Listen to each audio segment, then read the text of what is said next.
Hello everyone, welcome back to the Lichas broadcast commentary of the Sharjah Masters 2024, and today is round number 8. It's the penultimate round, and we have 2 leaders in the master section. Everything is at stakes, 2 more rounds to go, and who is just going to be the winner in the end. Tomorrow is the last round, and we will have it at the same time, at the same place. And without further ado, let's check the standings of after round 7. And as I mentioned earlier, we have 2 leaders. Daneshwar Bardia from Iran and Sam Shankland are currently leading with 5.5 out of 7. And on today's round, they are playing against each other. And just styling behind half a point with 5 out of 7, we have 6 players. Ravin Chitambaram, Tabatabai, Sarana, Murzin, Erigaisi, and Suleiman Aydin. And let's take a look to these pairings. So Daneshwar is playing against Sam Shankland right now on the first board, and Sarana is playing against Erigaisi, Tabatabai playing against Suleiman, and Murzin followed her playing against Aravin, and Maksudlu playing against Muradli Muhammad. And as usual, we are going to focus on the first type board, 5 boards. And yeah, today is round number 8, just to remind you again. And let's take a look, what do we have on the first board. So here we have the trendy English opening: c4 knight f6, knight c3 g6, g3 bishop g7, and bishop g2. And Shankland just replied with castle. And now, of course, it is still in a very early opening stage. d4 just happened on the board, and now it is, black is having so many choices here. You can play, okay, knight c6 just being played.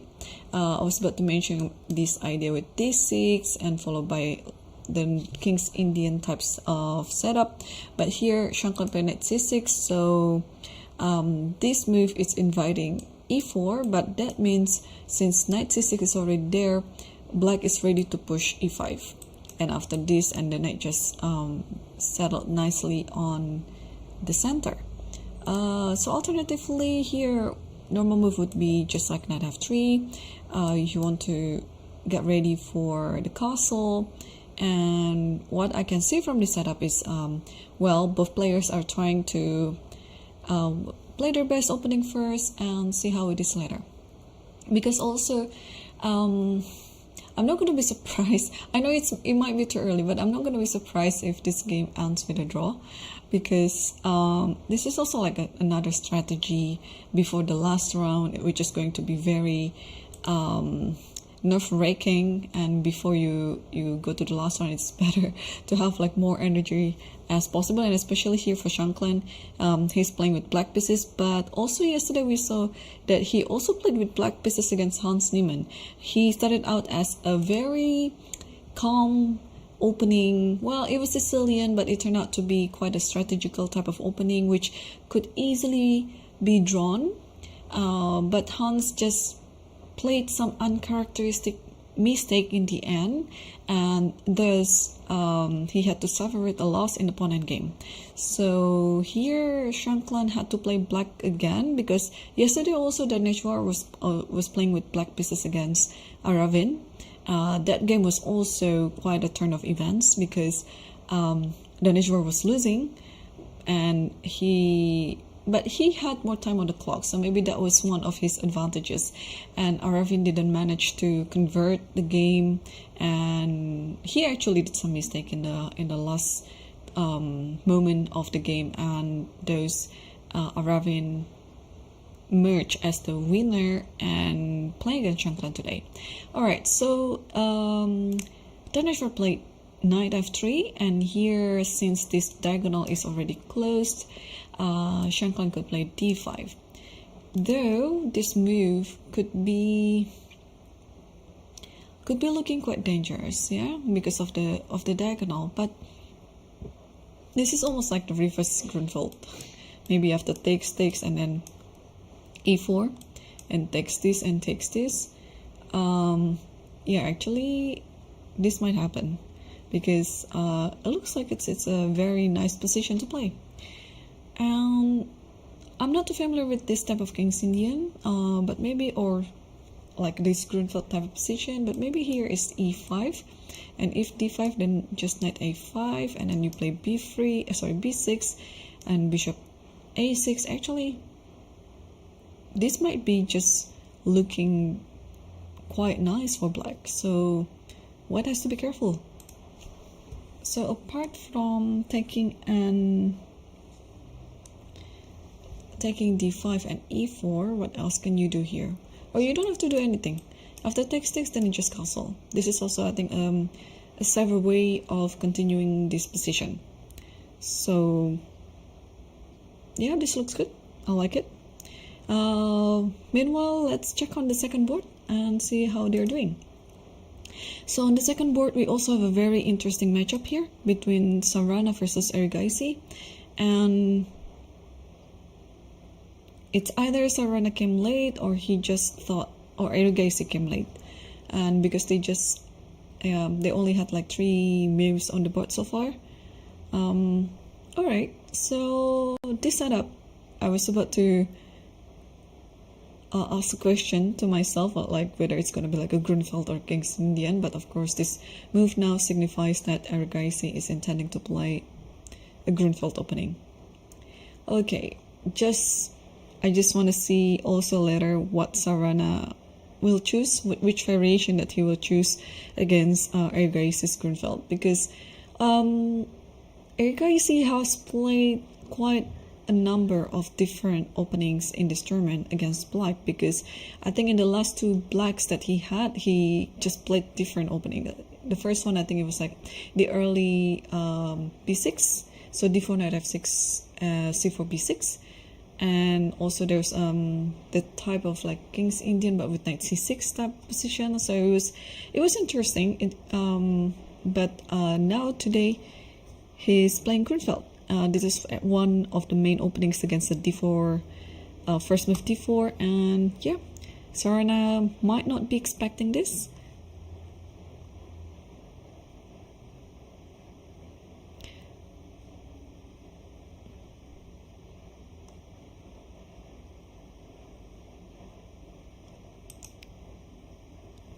Okay,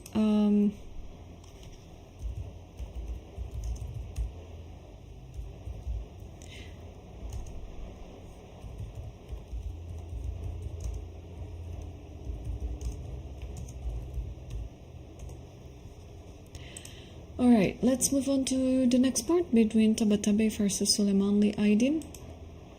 Because yesterday, Tabatabai had another slightly better or close to, and I mean, the advantage was quite significant yesterday, but again, both players were quite in time trouble, and Tabatabai didn't manage to convert the advantage into a win against Sharjah, and they ended up with a draw. And on the other hand, Suleimanli played a very beautiful game against Sindarov yesterday, and he won. So it was quite an important win for Suleimanli. Yeah, because of that win, now he's on the top board, and he's just half a point behind the leaders. So what do we have in this game? So d4 knight f6, knight f3, d5, c4 e6, g3, and we have a Catalan with bishop e7, bishop g2 castles, and then queen d3, h6. Oh, queen d3. Yeah, this is kind of a trendy line, the new approach that people are playing these days. You just don't want to deal with any of d takes c4. You just grab it with the queen immediately. And also, usually if you put the queen on c2 instead, you might be thinking twice if you want to play knight c3, because this is going to be another variation that you have to willingly sacrifice the pawn on c4.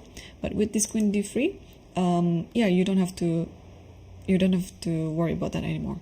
So queen d3, h6, castle c5, and now c takes d5, e takes d5, and d takes c5. So now we are seeing an IQP position. So this h6 move, it looks like a little move that this is not what you were thinking of trying to get some window for the king, which actually works too. But it's actually the prevention for knight g5, because after this maybe bishop takes c5 and something like this, and then you play rook d1, and then if there's no h6 after bishop e6, there's going to be knight g5. So h6 is useful for so many aspects, and also trying to prevent bishop g5 as well, because this knight is one of the most important pieces here in order to protect the d5 pawn. Okay, so d takes c5, it's still on the board, and now Suleimanli, he just took it, right? Yeah, I think he took it. Bishop takes c5, like this. So this reminds me of the game, it was different, yeah, I think it was different, between Erigaisi versus Volodymyr. It was kind of like a similar structure like this, but yeah, I think it was a bit different. That Murzin was black, and he was willingly doing this position and allow himself to have an IQP, which in the end it was quite weakening, but he was able to defend it very well and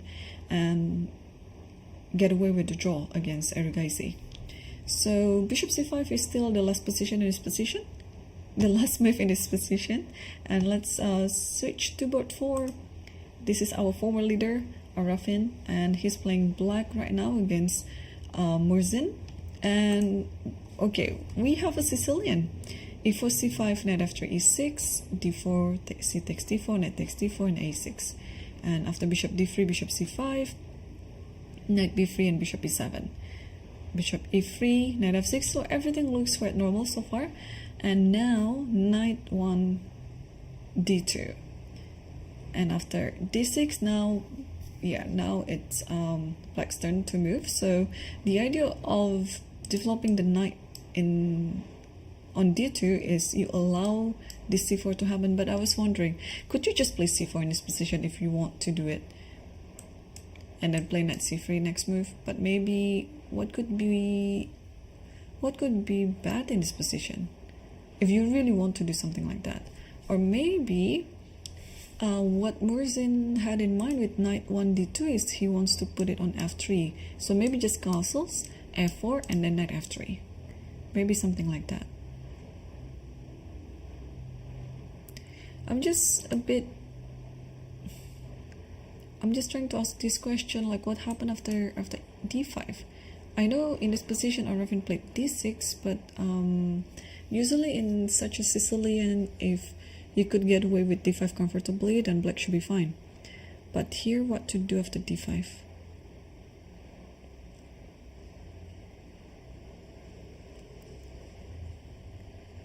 If you play e5, then maybe knight. Okay, maybe this is it, yeah. And then f4, and everything is just perfectly placed. The knight will go to f3, and then some piece will occupy d4. Maybe this knight actually. And then you play c3, and you have like a better center. Alright, so that was one nice idea, because d5 it's a very common move to play. But I think this knight 1 d2 is preparing against it very nicely. And therefore Arafin didn't do that. He just played d6 and now a4. So this is always a very thematic move in this type of Sicilian as well. And it's always a question whether you allow b5 or not, and especially when your knight is on d2, not on c3. Because when your knight is on c3, after b5, there is like b4 that might be a bit uncomfortable, but it would be depending on the situation of the pawn. If the pawn is protected, then you don't have to worry about it. So the inclusion of a4 is very interesting, because not only that it's preventing b5, but it's also intending to go to a5 and then undermining the square. And so this knight on d2 is it's having like a multi-purpose ideas here, because not only that in some future in the parallel universe, maybe white is preparing to play f4 and knight f3, but also if the pawn is settled nicely on a5, this knight can actually jump to c4 and to b6. So there are these little nuances that black has to be careful of. So maybe one of the ideas is to play b6 here, but again, what could be the direct attack here? Like knight c4, and then knight bd7 maybe, and then what else? And maybe just a5, yeah? a5, b5, and then knight here takes. I don't know if I could get away with this. I mean, this looks very unique and tempting. Knight f5 comes, and then b7. I mean, now actually the plan is to take on b5 because a8 is hanging. So now, to be honest, this might just what Murzin had in mind. If you play bishop here, it doesn't really help, does it? At worst case, okay, I can play this one first. But I want to push. And after this, push again. And after anywhere like this, then okay, I can take and I can play bishop a7. So white should be better in this position. And yeah, I don't know much about Oravin, but other players like him, well, he was leading, and he was not only was he leading yesterday, but he had like quite a significantly better position against Daneshvar, where if he was on time trouble, I think he was gonna win it anyway. But it was such a heartbroken game for him, to be honest, to lose in such a manner. I don't know which one is more painful. Yes, on yesterday's game, that game or the game between Hans versus Sam Shankland, where Hans, again, it was very uncharacteristic of him to blunder in such a way in the opponent games. So both games are quite heartbroken. Like, I wouldn't want in their position, but yeah, in open tournaments like this, sometimes you cannot help. Yeah, sometimes things like that would happen, and I don't know, in the live cam it looks like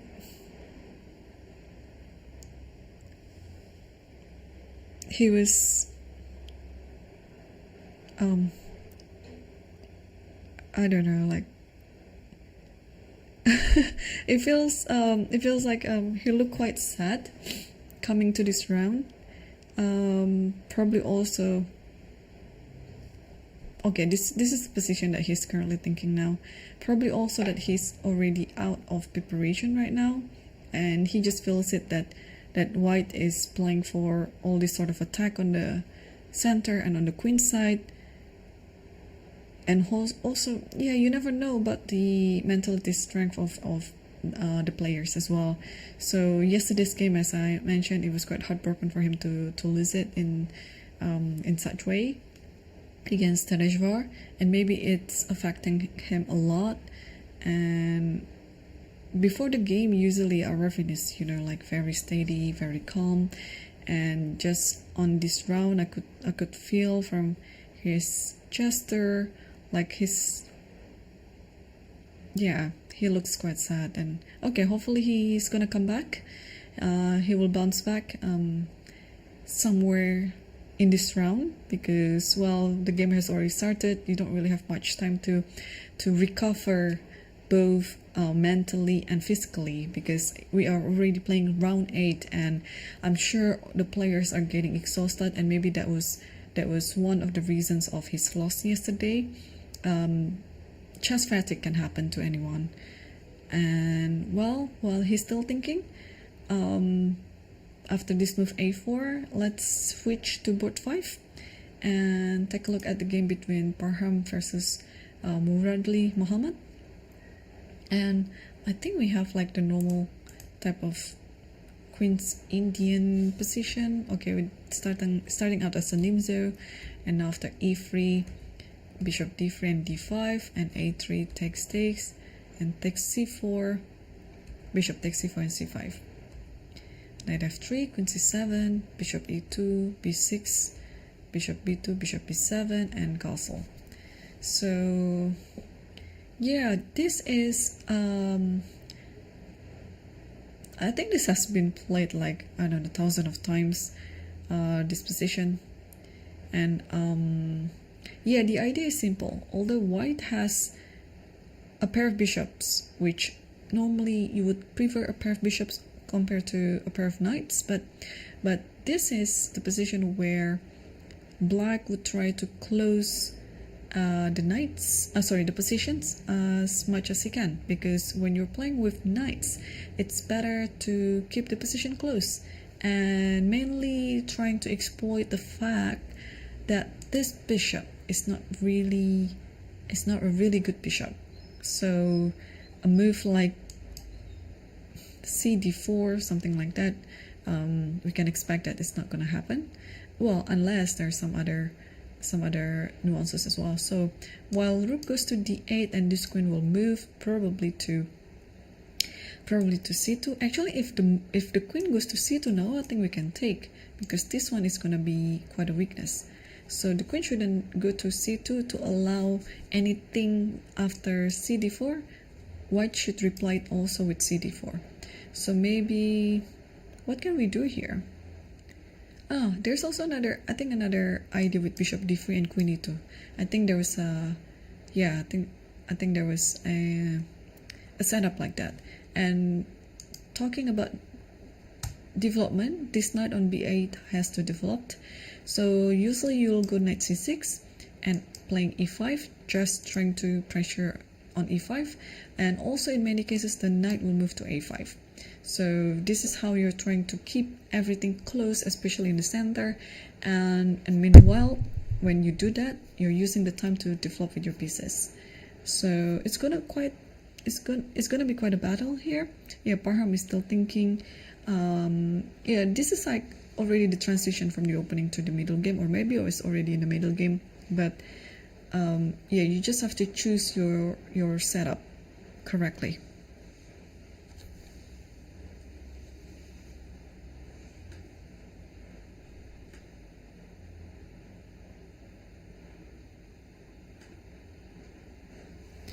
Alright, rook d8 is still on the board, and meanwhile we can... Ooh, what did I just say? Maybe it was like 5 or 10 minutes ago. I just said that I will not be surprised if this game will end with a draw, because the players are getting tired and they're going to still be leading for tomorrow's round, the last round tomorrow. So, and this just happens so quickly. Yeah, again, it's a very common strategy in the open tournament as well, because it's different story when you're playing like a close event, when you already know your pairings from the first round till the end. And you can just try to, prepare systematically from the start to finish. Like, oh, against this guy, I will play this opening, and I will repeat this opening again against this guy, and blah, blah, blah. But in the open tournament, you never know who you are going to play on the next round, unless the situation was like yesterday, when there were only 2 leaders on the master section, and we know that they will play against each other. We just don't know which color for which player. But yeah, this is going to be, of course, a very wise decision for Sam, because this is his second black in a row, and tomorrow, playing the last round, he's gonna play with white pieces for sure, because you cannot repeat to have black pieces for 3 times in a row. So he has some edge there. Whoever he's going to play, he's gonna be white, and playing white pieces in the last round is always preferable, because it's always easier. Of course, there's some exceptions, but you can ask any of chess players, tournament players. I think they would agree with me, 99% of them, that yeah, having white guaranteed on the last round is always nice. So, well, yeah, whatever happens today in other boards, both Daneshwar and Sam Shankland, they will be still two of the leaders coming to the last round, because they are currently on, bear with me, I forgot their points, 5.5 before this round, and now they're on 6, and the rest of the competitors from board 2, 3, and 4, they're on 5. So whoever wins on any of those boards, they'll be on 6. So anyway, they will be one of the leaders as well, apart from Daneshvar and Sam Shankland. Alright, so that was quite a quick result for the first board, and they are conserving their energy for the last round. So everything is going to be at stake tomorrow. I hope you will be ready with your popcorn and with your drinks, because it's going to be quite a show tomorrow. Alright, let's move back to board 2, and let's see what happened in board 2. And we still have quite a normal position, and I think it was starting out as a Grunfeld, and here Sharjah chose one of the rare lines of bishop f4 and bishop g7, so he just wants to transpose it to like a normal type of, probably, well, this is still Grunfeld, but it's more like a rare line of Grunfeld. Alright, so queen a5, rook c1, takes c4, bishop takes c4 castles, knight e2, queen c5 and queen b3, and queen a5 back, castles, knight bd7. So both of the players here are just trying to develop the pieces, and rook fd1, knight c5, queen b5 takes b5, and knight takes b5. So white surely is slightly better, because you can just tell from the activity of the pieces, but now since the queens are the exchange, I guess things are getting a little bit easier for black to keep simplifying the position by exchanging more stuff. And now Arjun just played bishop e6, offering another trait of the bishop. And yeah, we might expect another draw again on this round. I mean, on this board. Because, well, objectively speaking, it's still quite equal. Maybe slightly better for white, but the advantage is quite minimum. Nothing much. I don't think I can say anything much on this position, because now after bishop e6, let's say you take and knight takes, and the bishop will go to e5. Still quite slightly better position. Maybe now this is a time for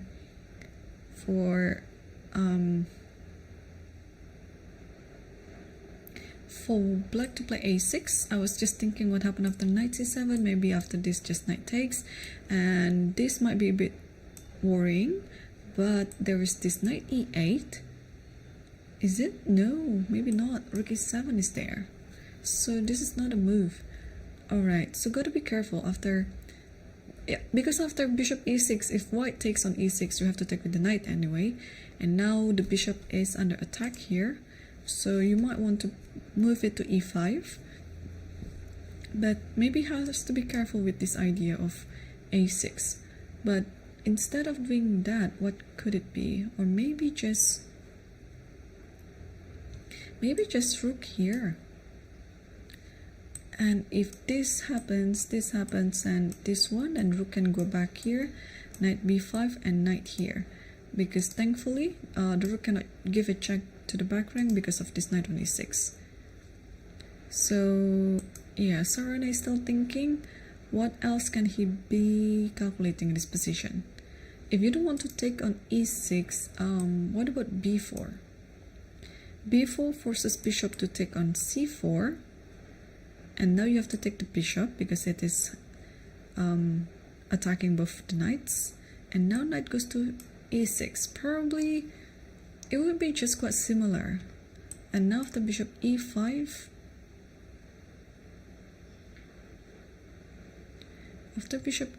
maybe now, okay, a6, there's knight c7, and we see this position before. Oh, maybe that's the difference. If a6, knight c7, and then knight goes here. Or the other, sorry, the rook goes c8, or the other rook actually. Rook f, but I like this rook better. But we can check.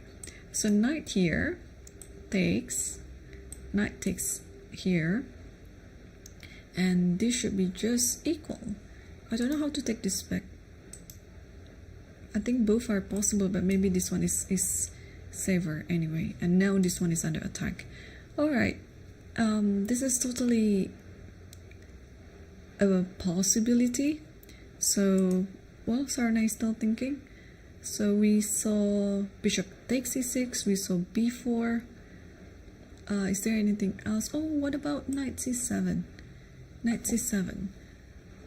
This position looks quite complicated even without the queens on the board. So I was just assuming that everything is still within Arjun's preparation, because he didn't really take much time to play all these moves. So yeah, but a move like knight c7, for example, I would be a bit worried if I didn't have any preparation beforehand, and I would just, you know, spend more time on the board to calculate everything. Let's say after knight c7, I think you want to take on c4. I grab this rook, this one also gonna be grabbed, and let's say rook d2. So now both the knight and the bishop are under attack. But maybe, yeah, maybe you can just take this one, yeah, because if you take this, there is knight d3 or anywhere pretty much. But if this takes, then I think you can just put your bishop like this, or even knight e4. This is a better move, and black wins immediately. Okay, so wow, we saw 3 good candidate moves. Those 3 moves are looking quite natural. I mean, those are like the spirit of the game. I wonder if we have anything else. Alright, so bishop e6 is quite good then.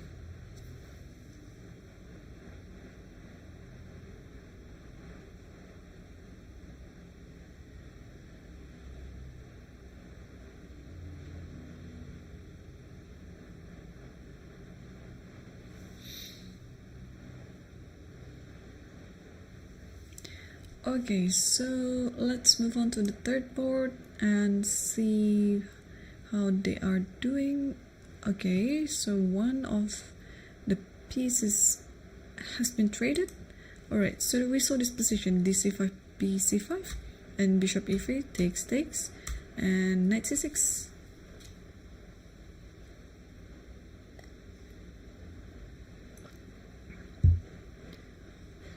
Okay, what's gonna happen here?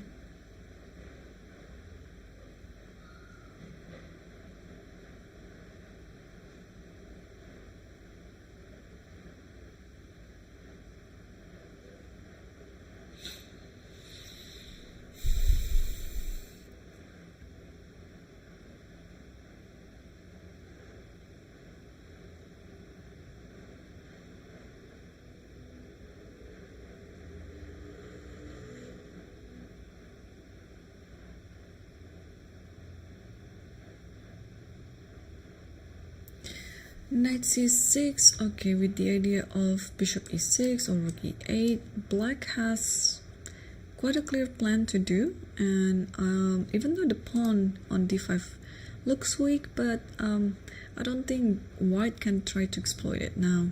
So, and queen f5 is going to come, and rook a d8. So far it's pretty good. In fact, I think white has to be careful, because it looks like with this presence of IQP in the center, black has a little bit better position, but maybe I'm wrong.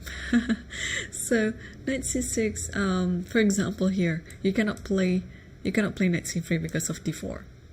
Though the c3 square is the most ideal square for the knight, so that one is already being taken away from white's possibility. What else can you do?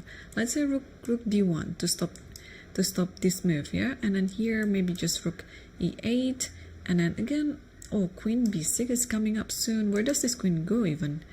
Let's say,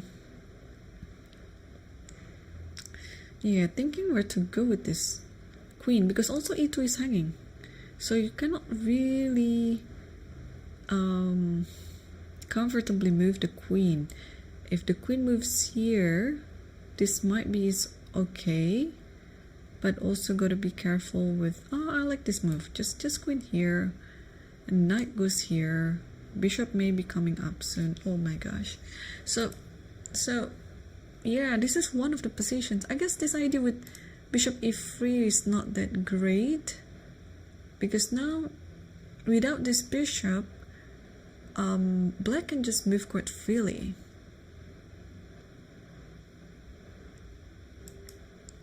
Takes and knight c6.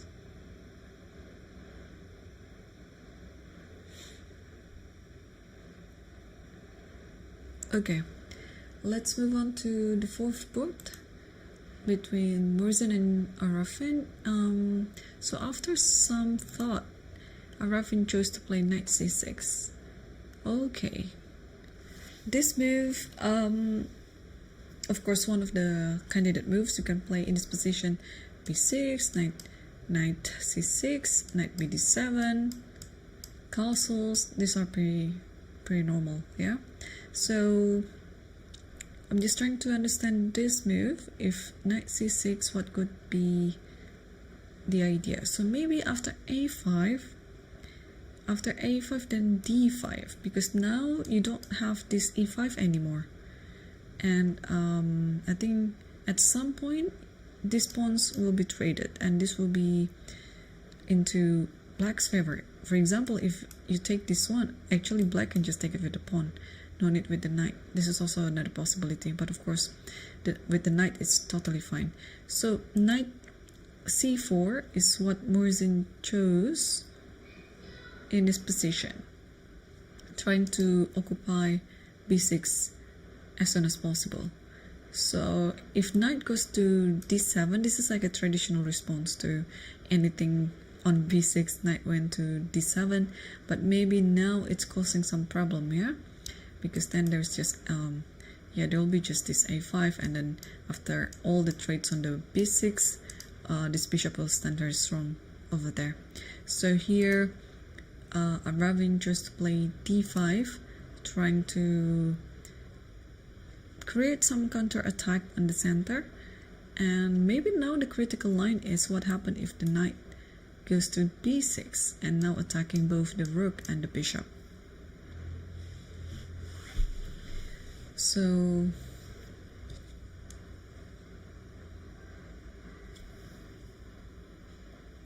one second.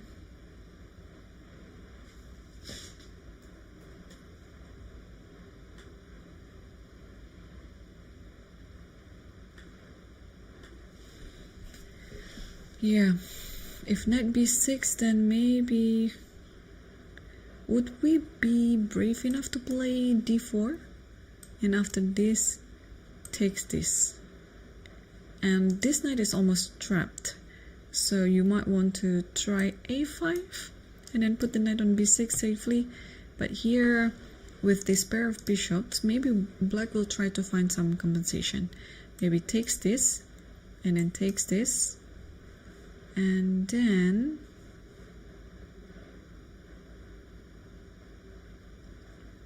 here looks good to me. And if the knight moves like this, there's check, castles.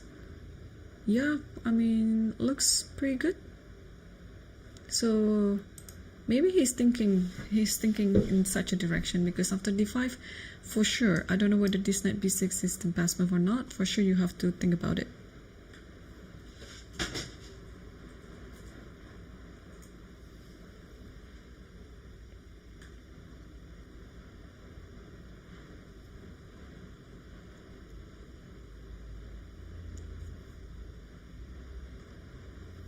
Okay, so d5 is still on the board. I guess it will take some time for Murzin to figure this out, because I guess this is also one of the critical position. Let's move on to the other board. Board 5 between Barham versus Muradli Muhammad. And yep, as we expect, after rook d8, okay, rook e1 first, and after knight c6, rook c1, and rook ac8. So yeah, black has totally a clear plan in this position. Not rook over here, and maybe in some of the variation you put the queen on b8, and maybe maybe the queen goes to 8 later on, and the knight will be on a5. So yeah, this is still pretty standard reaction to this position. Let's also check the game between Fokidov versus Hans Niemann on board 7, because Hans today he's playing with black pieces, and if he still wants to be around the leadership of the tournament, then he has to pull a win in this game against Fokidov, which is not going to be easy because Fokidov is very strong grandmaster. And what do we have in this game? So we have like a Rossolimo type of position, takes, and d3, queen c7 and e5, and knight d5 and c4.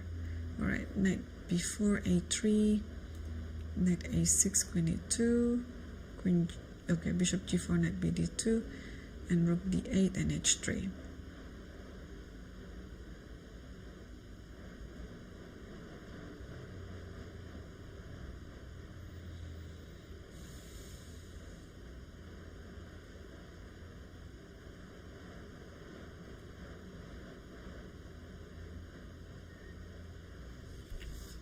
Okay, so now, yeah, black is given a question here, what to do with the bishop, right? You want to take or you don't want to take. If you go here, there's a good chance then that white will just play something like this, and maybe knight like this, and then trying to get this, and then bishop f4 comes. Yeah, this type of position. Because also it's gonna take a while for this knight to join the game. It's looking like quite offside. So h3, if you don't want to deal anything with it, so bishop has to take, and then knight takes. And yeah, normally I think you would like to develop this way with the pawn like this, and then bishop g7 and castle, and then this knight will somehow join the center by playing knight b8 and knight d7. So this is kind of like the long-term plan. Also, this bishop will go to f4, it will be castled. But there's one thing to note in this position, that whenever knight moves to b8, it is potentially b4. This is actually what white had in mind, but also the knight cannot be on a6 forever, right? Because it looks like in that position white is playing with an extra piece. So what happened was, after h3, Hans chose to play bishop f5, attacking d3. And now I think we can expect knight e4 coming up soon.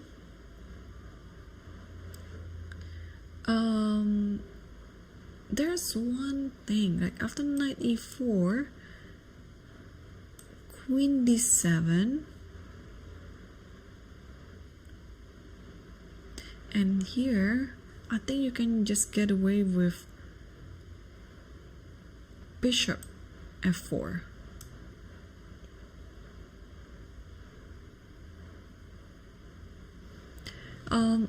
My idea is simple. I no, I cannot do that.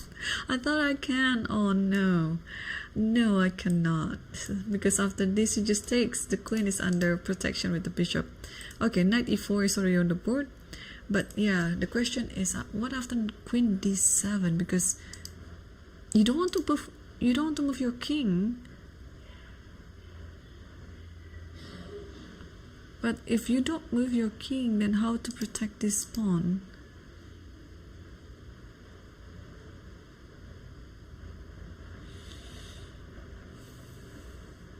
Or you can actually force it like this maybe. But then this will be just bishop g6. Oh, but then you have this.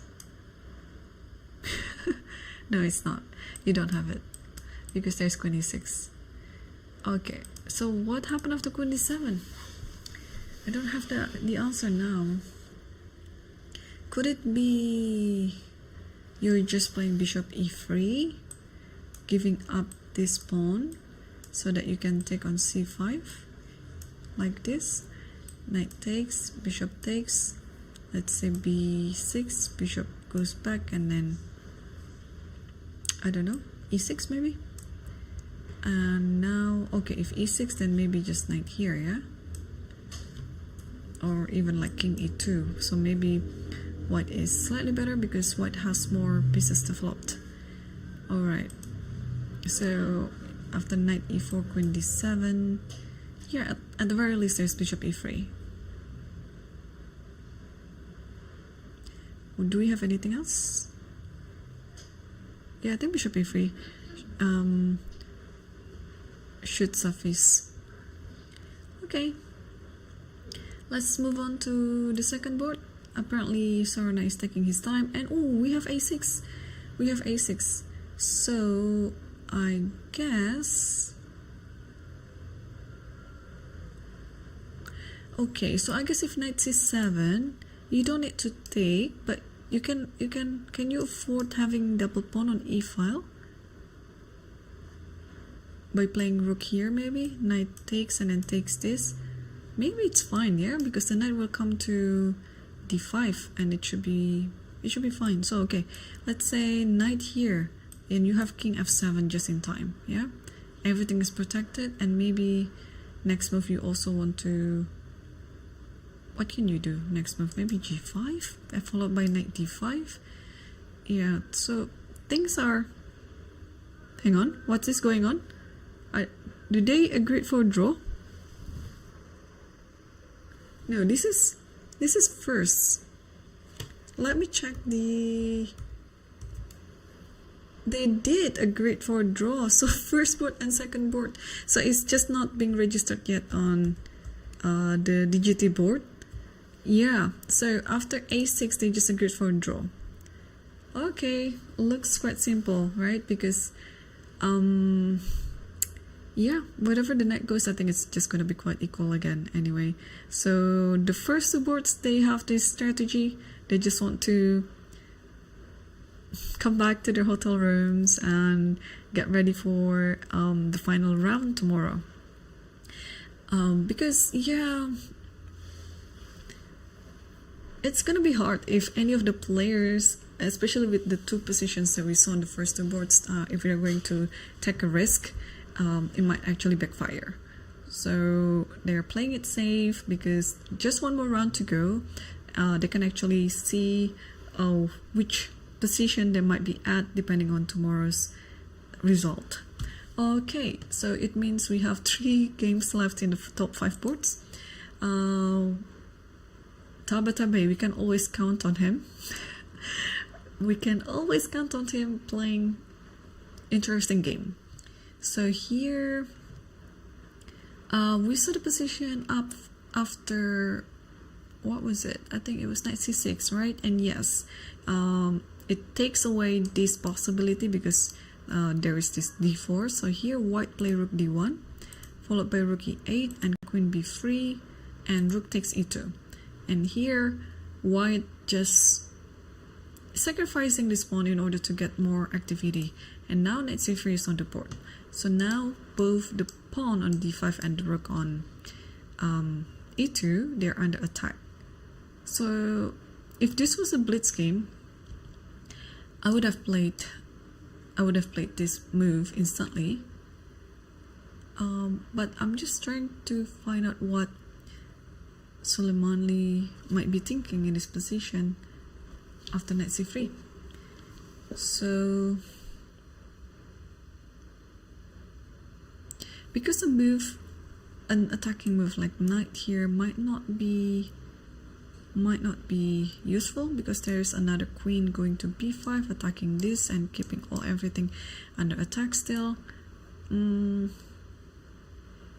Oh, there's actually one nice idea here. Assuming that after this knight c3, of course the rook has to move, the knight will take d5. So maybe instead of going back to e8, you can just put it on, where do you put it? Like here, and after this, rook here. So, and yeah, this allows lots of simplification. And here, if takes here, and maybe in this position, where does the queen go?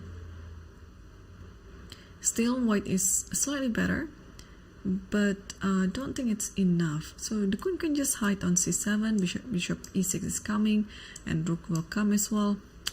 Okay. Although it doesn't matter how much I want this to be quite a battle, but looks like black would be able to simplify the position. Okay, what of the fourth board between Morrison versus Arvin? Because we have bishop b6 on the board, and now Arvin is still thinking. I have a feeling that, yeah, he's not in his best form coming to this round because of what happened yesterday. So, okay, bishop b6. Just trying what he might be thinking. Like queen d7 is kind of automatic.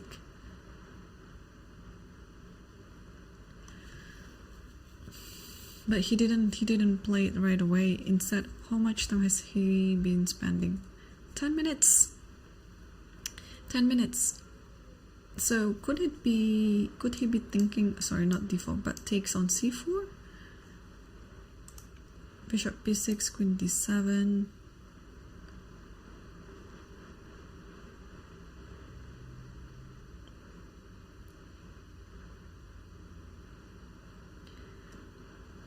And now, what would be the continuation?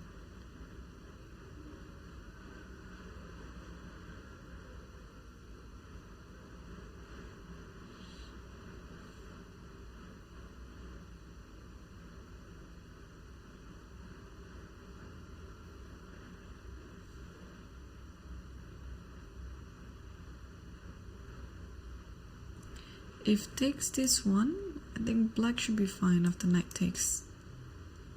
Right? And then just castle next move. So, oh, or maybe this is not okay because there is this knight c5 and the queen kind of like trapped, and you have to take this, and bishop takes. Not only that white has a pair of bishops right now, but also white has many ideas with this knight check to d6, and you cannot stop it. And then, okay, white just has to castle, and then white will be in the driver's seat because the position looks just amazing for white. Alright, so bishop b6, queen d7, it's almost like automatic, right? And now after taking here, this actually what Morrison might be planning. Takes, and now we see the position of the knight takes, but what happened after e takes d5?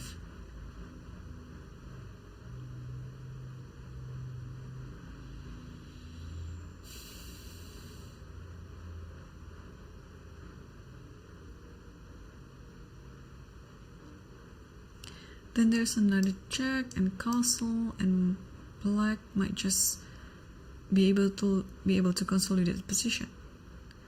So maybe knight here anyway.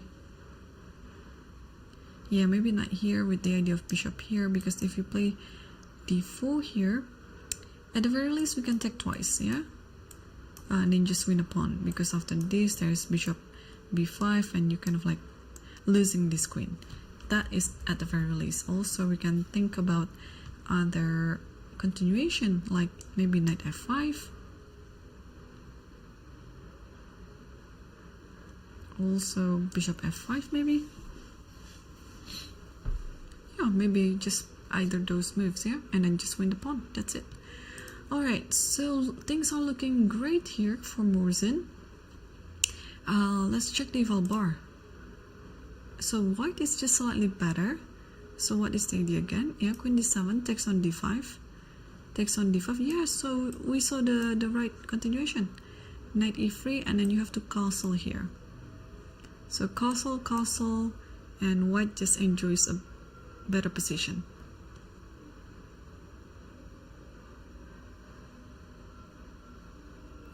Okay. What about board 5 between Parham versus Mohammad Muradli? And still not much going on yet. So after rook ac8, Parham just played bishop f1, and instead of going to a5 here, Muradli chose the other plan by putting the knight on e7. So what could be the idea? Maybe he wants to transpose the knight to g6, followed by this idea with h5, h4, and thanks to this bishop already aiming toward the king side, then this can be a really good addition to that. Yeah, but this is still far from any clear evaluation of the position. I mean, it's still in the pretty much in the early stage of the middle game, and yeah, both players are still trying to find their best setup. As usual, I'm also going to scan quickly other boards if we have interesting position or variation coming up. I just saw one development in the game between Tabatabai versus Soleimanli, that after knight c3 here, he chose to play rook e7, and after takes here,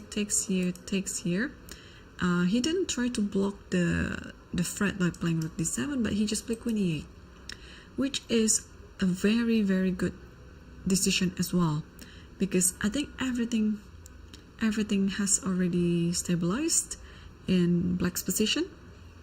Then the bishop is about to move to e6, and yeah, things are looking good now for Soleimanli.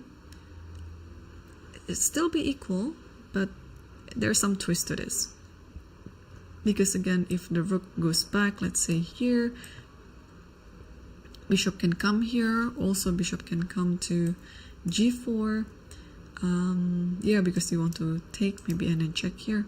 Everything looks good. Alright, so there's no problem in the black's position so far in that game. What about other games? Yeah.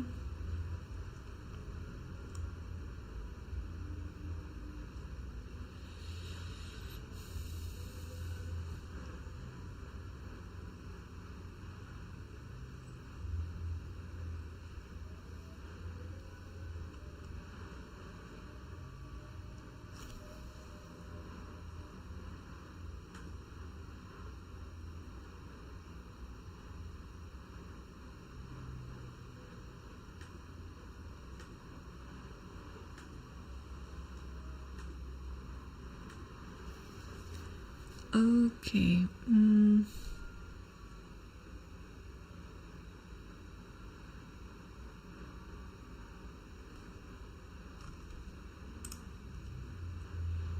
Oh, there's already a quick draw as well in the lower board. I think it's board 15. Between Rajapov versus Felix Bloberger. It was we can take a look quickly. It was a Berlin apparently. So yeah, so this Berlin and takes quite a symmetrical position in the Berlin, and after here, yeah, there are like, I don't know, thousands of games of this position, or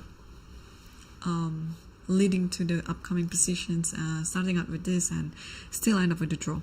So yeah, so they decided to get like an early draw and get ready for the final round tomorrow. What else do we have?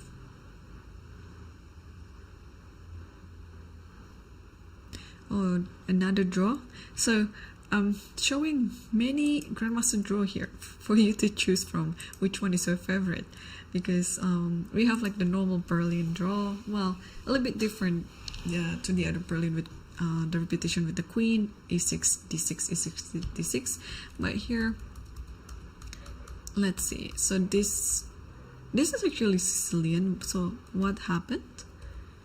this is the Rita Rouser with f3, which normally is quite sharp. Queen c7, g4. Yeah, things are looking good here for a really nice battle. So g5, knight h5. Alright. Yeah, I think this is not like this should be fine because you have knight here, and if this one check, and after this you get this one first, and yeah, in the end I think white will win a pawn.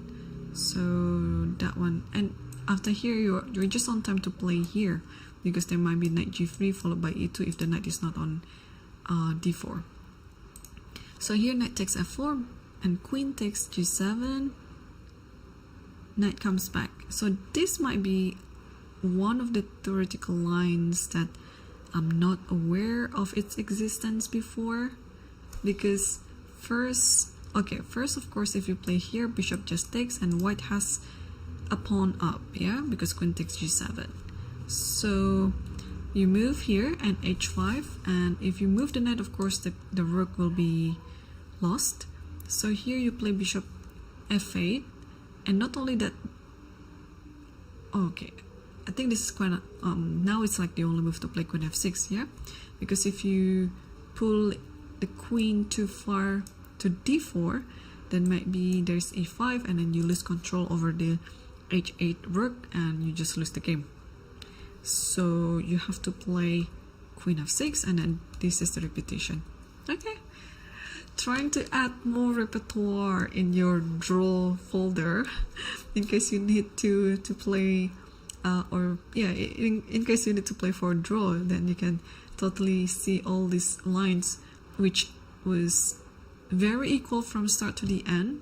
So I mean, I'm learning as well. I didn't expect that in such a Rita Rouser or classical Sicilian like this we have like a repetition, which I think is somewhere in their preparation before the game, or somewhere in their preparation like long time ago, because they've done this almost like with no time. Okay, what other games? Yeah, we can expect getting closer to the final round, and there will be more quick draws.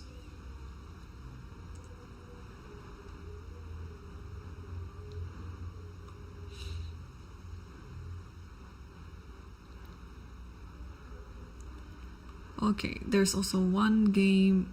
This one is not a repetition, but it's more like a draw offer in a quite equal position. But there's still so many. Actually, to be honest, what happened? Let's move on to that game. Yeah, it's between Cardoso versus Yugirov Sanan. So Yugirov is now playing for Hungary. I see. I was not aware of that. So bishop f5, h4, h5, and c4. So okay, normal Caracan position. Takes bishop d3 and takes this, and g6, and apparently he over the draw. Because quickly looking at the e-file bar, white is apparently better in this position by 1 plus 1. So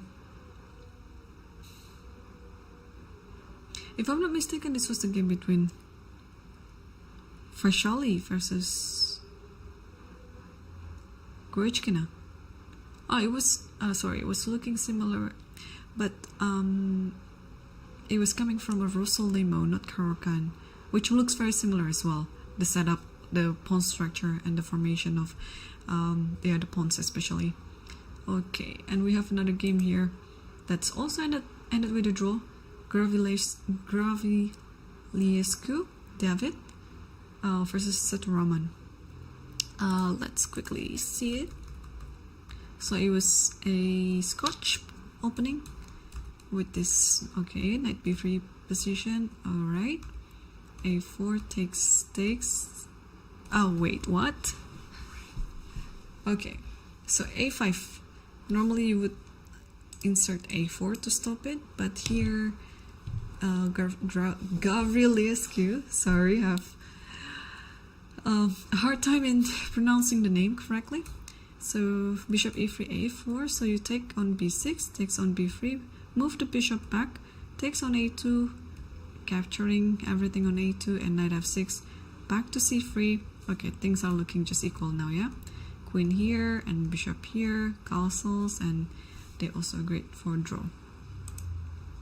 Okay, do we have more draws in this position, in this tournament? 1 hour in to the last, no, 1 hour into the penultimate round.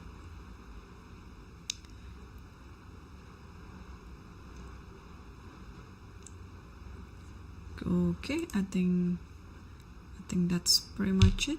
We don't have anything else, and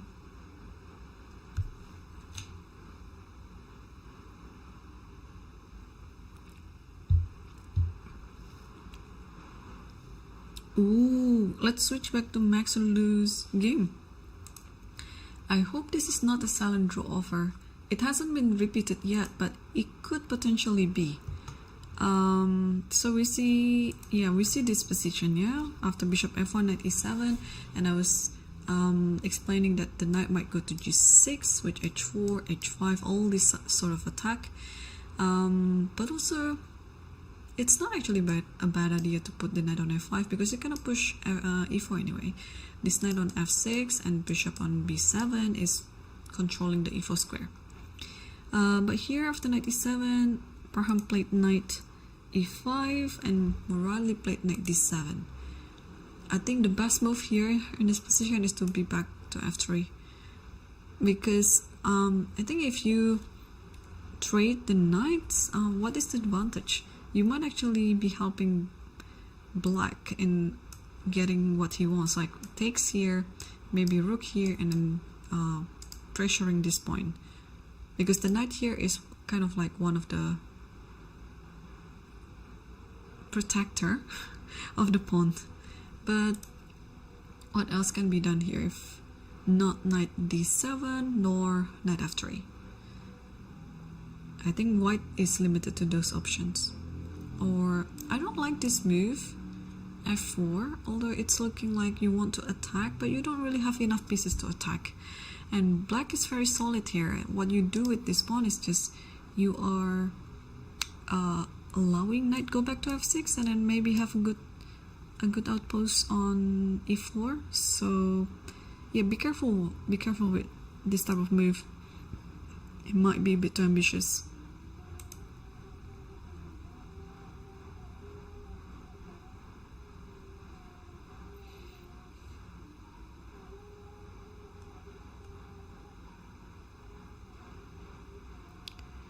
And interesting position is coming from, oh, we have another draw between, okay, bear with me, I'm gonna pronounce his name correctly, I'm so determined.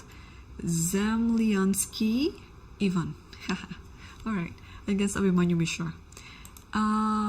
We have a Sicilian, it's Naidov even, but how did it end with a draw? Oh, this is the very old famous poison pawn variation. You take on b2. Yeah, there are lots of drawing games after taking on b2. It's almost like 25-30 move theory. Okay, rook b1, queen a3, e5, h6. Yeah, takes here and knight d7.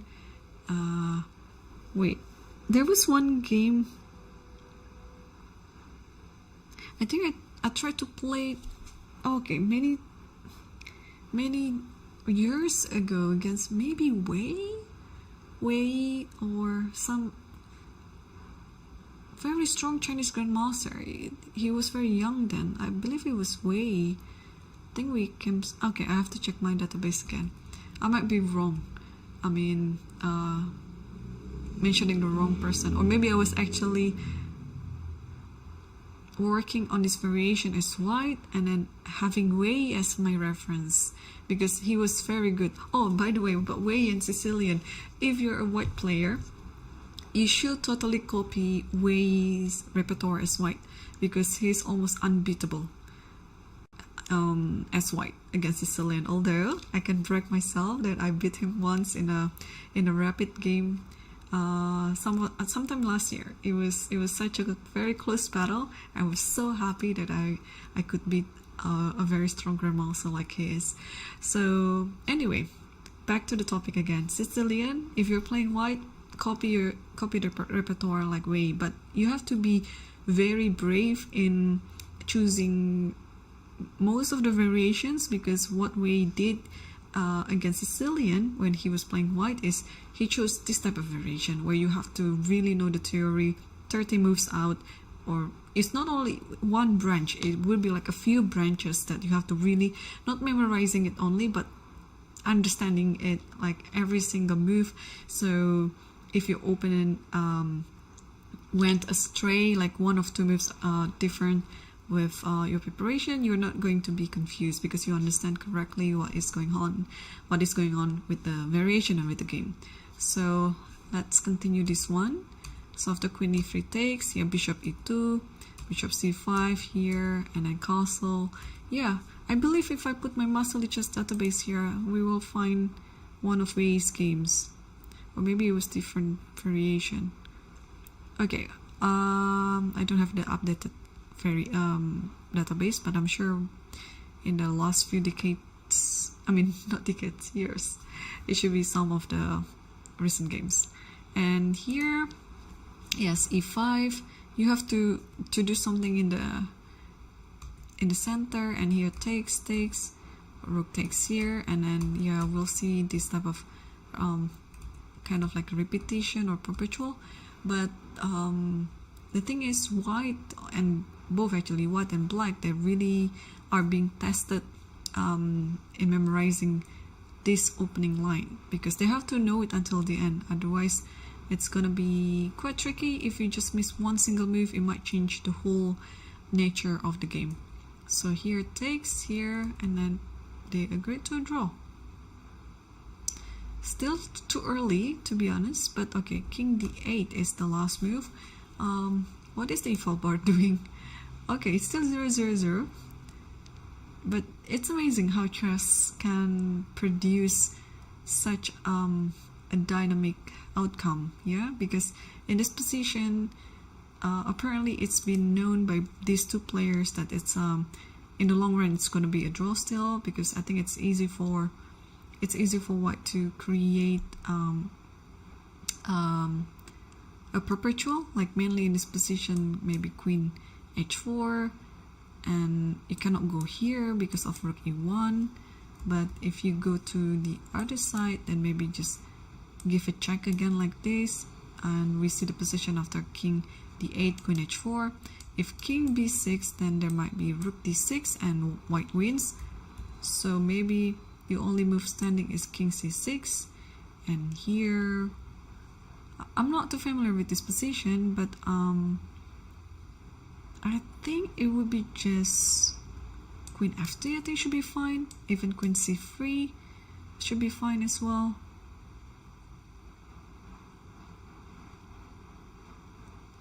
What about this actually? Check, and then I think you have to stop it like this. Okay, this king c6 is kind of playing with the fire. Of course, black could just repeat the moves, king c7, king d8, king c7, king d8, because it looks like after bishop e5, yeah, I don't understand, like maybe white is just better here. Let's check. No, I was wrong. Queen a2, what a move. You play queen a2 and you're fine. Oh my gosh, I don't understand chess. Hang on. So in this position, if king c6, okay, king here, there's rook d6. If king c6, queen f3, oh, checking from that side. And if king goes here, bishop d4 and knight c5. And what to do in this position? Oh, you just take. Takes, and queen f8. Okay, this is complicated. Like, maybe they agreed to a draw for the best, because it can, yeah, they don't need to go to this line, right? They can just repeat king d8, king c7 like before. So okay, yeah, so they agreed for draw after this move, king d8. Do we have other updates on the other boards? Ooh, the game between Tabatabai versus Suleimanli, it has been simplified again. So we saw the position after. I'll get it. Queen e8. Queen e8 and rook d6, bishop e6, very normal move. Queen here and just offering this trade. Takes everything. a3, what a move, right? It's showing that I'm totally fine. So rook d8 and now rook d1. Alright, are we going to see bishop e6? Because we can stay on this game for a bit. I think after the rook trade, maybe after bishop e6, I don't know actually. Bishop e6, bishop f5, I mean e6 looks okay, but gotta be careful after this. Maybe takes and knight d4, which is still fine too. There's nothing wrong in this position. Or even if you want in this position, bishop here is fine as well, because after this trade and then knight here, you don't have any weaknesses. Just king comes and maybe play here first so that there's no knight f5. I mean, should be just drawn. But Suleimanli is thinking right now, I think he's trying to make sure that he's not missing anything to get the very equal position or very equal endgame. But I'm almost sure that he's going to offer the rook trade, so the bishop has to move. Where the bishop moves is still a mystery to me. What did he do? Oh no, he didn't do that. He played king f8. I think equally good. I mean, again, even in this position you play g6, it's fine. Yeah, like there's nothing wrong with any of those moves. But king f8, he's playing a very principled chess, that this is the end game and it's time to bring the king if you are playing the end game.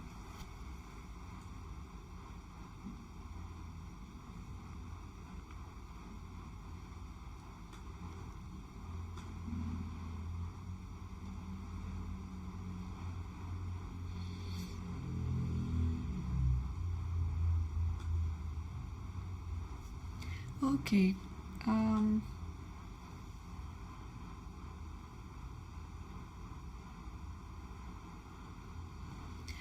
while they're thinking, and I expect that in the next 10 minutes they will shake hand and agree for a draw.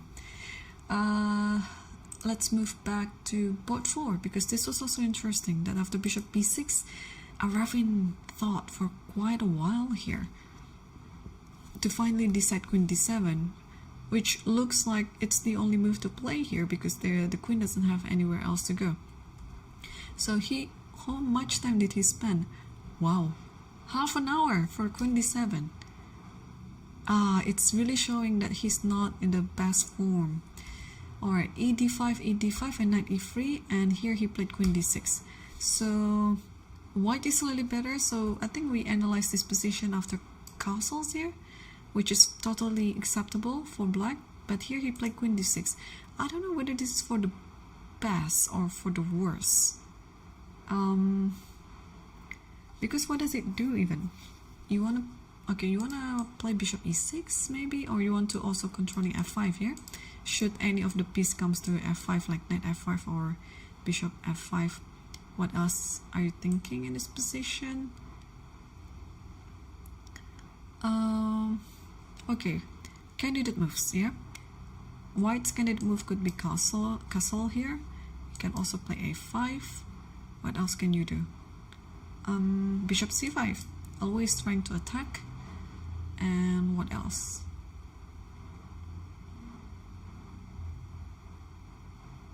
To be honest, I like f5 better. Just delay castling, because also you are not in a hurry to do that. You can always do it after black castles and castles.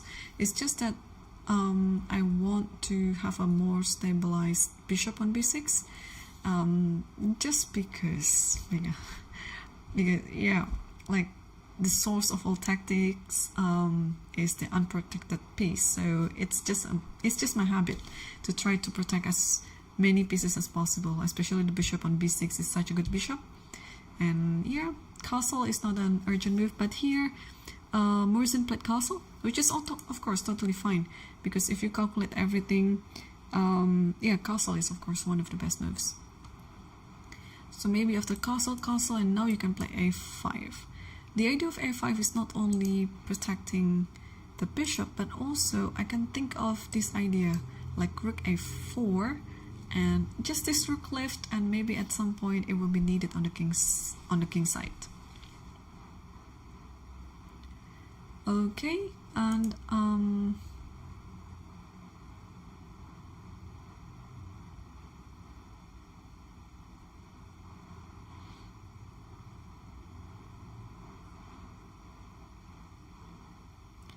yeah, I'm trying to look for the games as well. There are some developments in the game between Fokidov versus Hans Niemann. Okay, so after knight e4, yeah, Hans played queen d7, attacking d3. But yeah, g4, and after bishop g6, knight h4.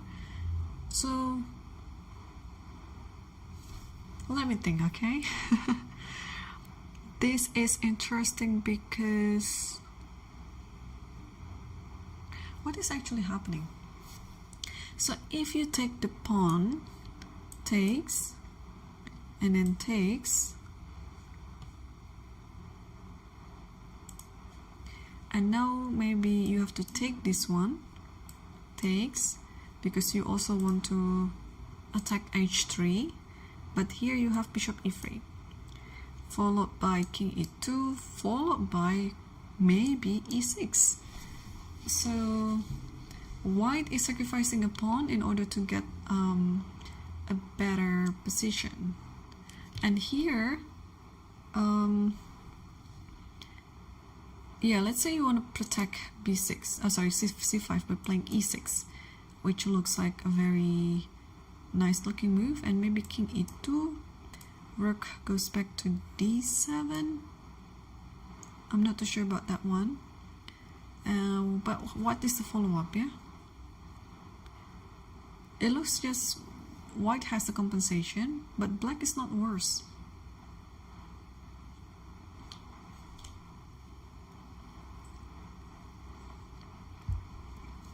What happened? So Hans decided to just take on e4, so without taking on d3. And of course Fokidov took it with the pawn, saving this one, and now maybe it's time to play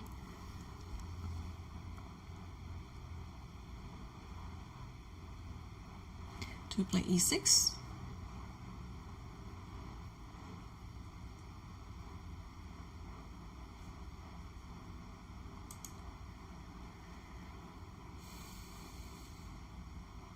Yeah. Okay, this is still very interesting. We have some moves actually on the game between Tabatabai versus Soleimani. So let's move there. Then after king f8, here Tabatabai played b4 and then king e7. Yeah, the only hope that white can try is something to do with this diagonal and trying to hit the pawn on b7. But the pieces are highly reduced, so that attack, although it's still like a nice attack, it's not gonna be enough, because black will also have enough pieces to protect it.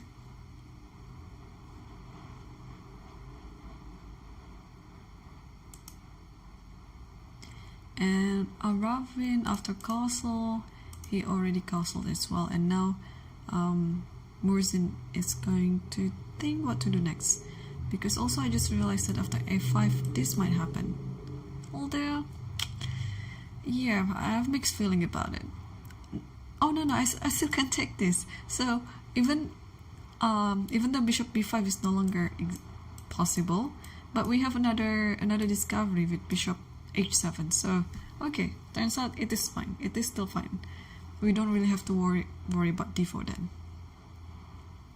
And the game between Parham Maksudlu versus Muradli, we saw the position of the knight e5 here and knight d7. So Parham decided to take the knight, rook takes the knight, and now, yeah, this is a position that I was a bit scared to play as white, because now, again, black has more clear idea on how to do this position. There's this e5, double up the rook, and trying to pressure the pawn. Because also, I think bishop moves like this doesn't really help. I can always play bishop c6, and playing the endgame with knight versus bishop, I think knight stands better in this type of structure. Although, if you want to trade, this bishop is the one that's needed trading, because that doesn't serve any good thing in white's position. So what happens? The queen moves somewhere. Queen g4. Tricky, Parham. So he's planning to play c4 now, and then try to open up this diagonal. But now, if this happens, again, you don't need to, you cannot take this, because this one will be happening.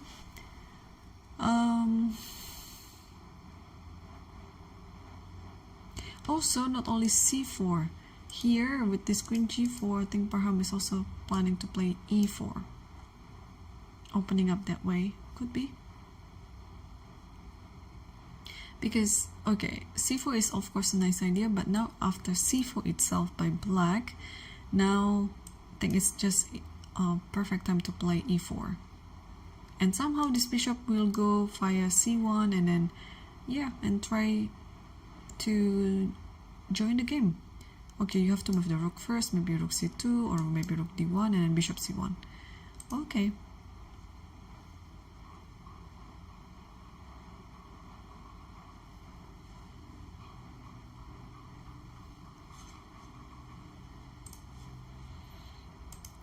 What other games that might be interesting now?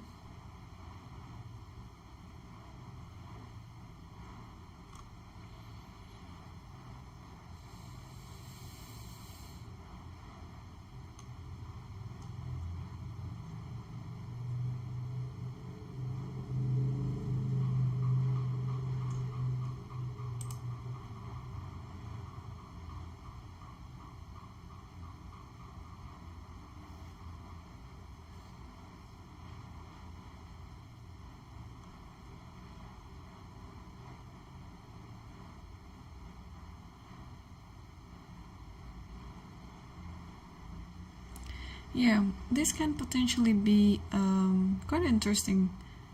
What is it again? Is it Petrov or what? Let me check. It's the game between Samuel Sevian. Yeah, Sevian versus Avrali. Was it Petrov? It looks like it is. Yeah, it is. And takes here, takes, and this type of attack. With this one, and h4, bishop d3, and king b1, and knight g5 here. And yeah, this is the position where it's been in many strategy books. Yeah, that knight g5 is a very thematic move in order to attack the king, and especially h7. And when the pawn pushed to h6, you kind of like ignore it. So that's the beauty of it. And here white played f3, because if you take this, it's gonna be quite a fatal blunder, because after this happens, let's say knight goes here, thinking if there is a way to maybe just g4,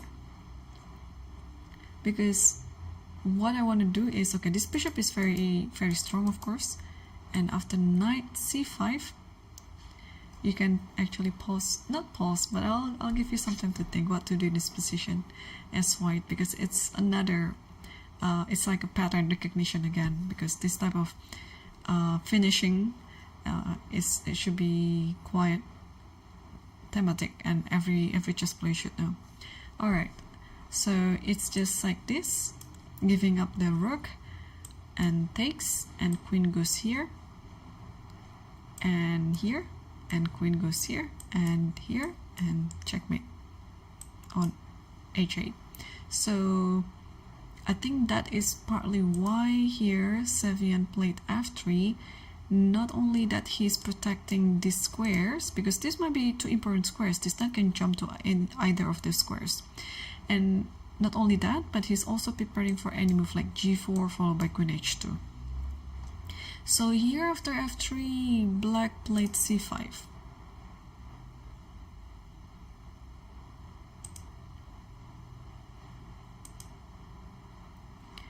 Yeah, with the idea of playing c4 and then trying to get this bishop away from this diagonal. So now what to do in this position?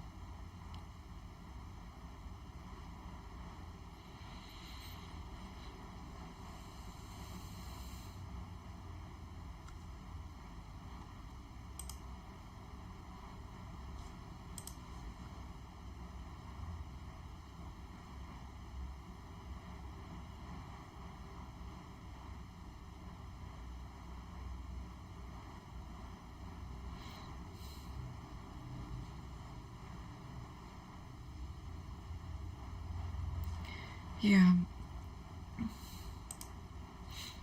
Let's see the full bar actually.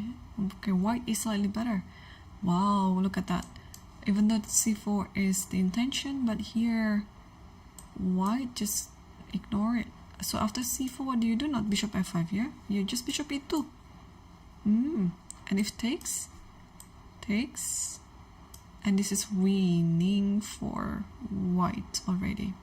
Because you have this idea here and queen h2. I mean, of course now the knight cannot really move to d7. d5 is hanging. If here, yeah, now you have f4. It's gonna be, yeah, you're not gonna get your piece back instantly. Yeah, you have to be a bit patient, but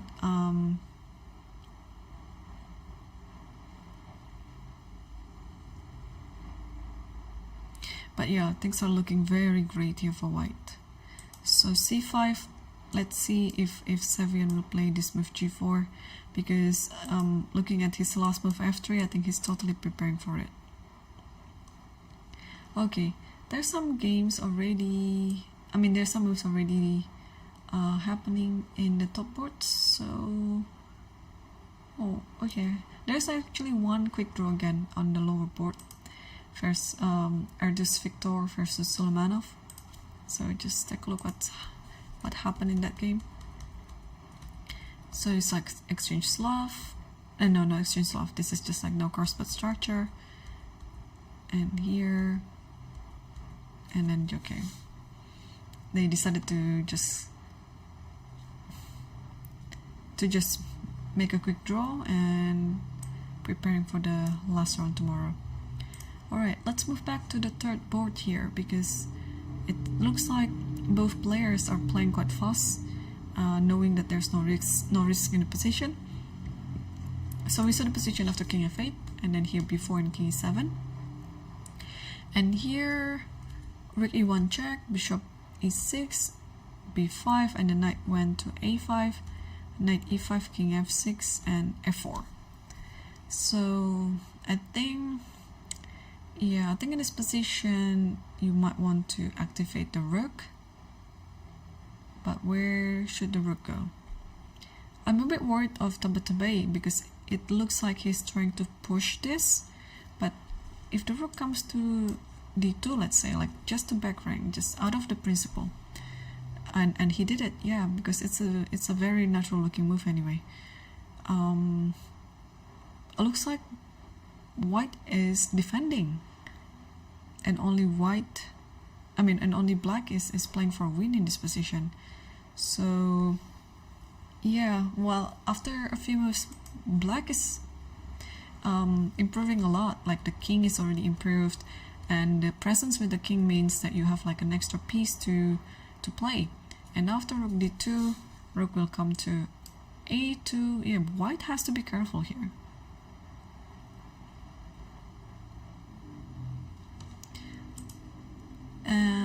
yeah, according to Stockfish, black is slightly better.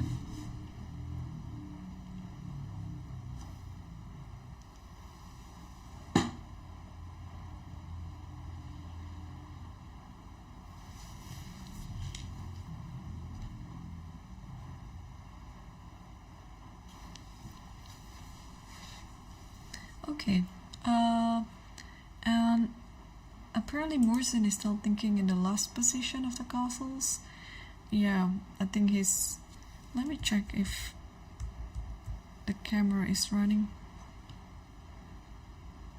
And he just played rook e1.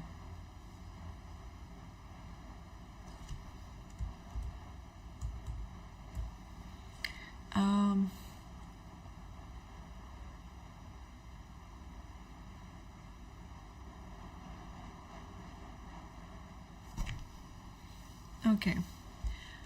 Yeah, rook e1, of course, this is a very nice move, yeah? I think white is spoiled with choices here. You can play rook e1, you can play f5, you can play h3 if you want to. But I think rook e1 serves as a tactical purpose. Maybe it wants to play any move like bishop c5, trying to get e7 bishop, or bishop f5, and try to get this position with the knight on f5 ladder, which looks really good. Okay, so Aravind has to be really careful in this one. And I think on the 5th board, after the last move queen g4, yeah, Muradli hasn't moved yet. So, but what could it be? Let's see. So, oh, the computer suggested f5. This is quite unusual, because what happens if you play such a normal move like rook here, for example? Here there is c4. Yeah, this c4 is always the culprit of black's position. So you have to be really careful of this c4. And again, I don't think c4 yourself will solve the problem, because now it allows e4. So this is like, it's either of those two. So that is why the computer suggested to play f5, because now the queen has to move. Queen g3. Okay, let's say we see this endgame, and then now c4. Okay, so that is the purpose, yeah? You want to play c4, but also you are preventing white to play e4 himself. But I can still build it, right? By playing f3 maybe. But here a4 has to be played. Yeah, a4 is also quite thematic. Let's say you want to build it and play here. There might be like bishop here, bishop here. Oh no, not immediately. So maybe rook here first, and then go here, or go here, and then rook goes here. So this is important, not to miss it. But Muradli played queen c6. Wow, queen c6 and d5 is going to change the nature of the game, really. Because, alright, just to give you the visual of this move, after queen takes, there is c4, and you just lose on the spot, because queen takes g7 is a threat, c takes d5 is a threat. So after d5 you have to take it with the pawn, because again, if you take it with the knight, it's the same story. You play c4 and the knight is hanging.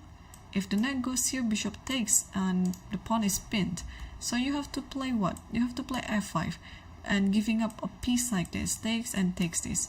So after d5 you almost guaranteed to take it with the pawn. But if this happens, then there is bishop here and takes, and then c4, and if you takes this, queen takes d7. What is going on? d5, such a nice looking move. This might be missed by Muradli, because all this tactical continuation is very, very concrete. But I have no idea if he really missed it, or if he's planning something else, because d5. Okay, this is a perfect position for if you're writing a middle game book, right, on how to continue. I mean, or pretty much like a puzzle as well, but not like a puzzle that you're gonna win after like 3 moves or anything, but it's more like a long-term advantage that you could get away with a better position, which I think in our analysis is close to winning. So d5, it's very often that players miss this type of move. When you move a piece or a pawn to a square that is overly guarded by other pieces, like this. Like how many pieces can take this pawn? Queen, rook, pawn, and knight. And in any capturing with any of these pieces or pawn, white always has something in mind. Oh my gosh, I think knowing Parham and how good and how sharp he is in tactics, I think he's gonna play d5, because I just like this idea. d5 takes, and here bishop b5 can also easily be missed. And here you have to take, right? Because the bishop is attacking both indirectly, the queen and the rook. So when you take this, then c4, and you have to take it, because now it's made in one on g7. So you have to take the bishop, and after this, the queen is attacking both the pieces. And how are you going to survive? White will be left with an exchange up in the end. Alright, Parham is being very, very patient. I mean, I don't have the updated time for this game, but I'm pretty sure he has enough time on the clock to figure this out.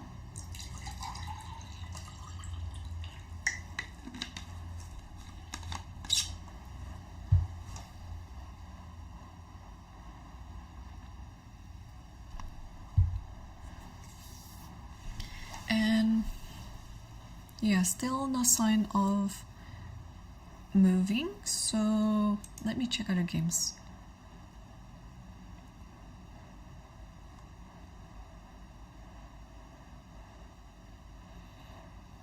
Oh, he just did something. Is it d5? No, he played f3. Oh, that's heartbroken. Oh, he played f3, didn't play d5. Both players just missed it. I mean, it's not because I'm sure, how to explain this. It's more like the mental block, yeah. To even consider a move like d5, you have to kind of like empty your mind, and yeah, because who would have moved to a place where it is just being overly guarded by other pieces? f3 is such a natural looking move, but this will give away all the potential advantage that white could have had he played d5. Oh my gosh. Alright, but also it is a sign that players are getting tired. Yeah, I mean, a player like Muradli shouldn't have missed this idea with d5, or he shouldn't have played queen c6. But on the other hand, I think d5 is an easier move to be found.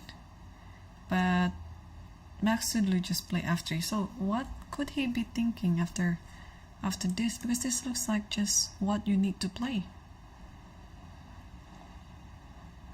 Alright, so somebody can just clip this position. You know what to do in this one.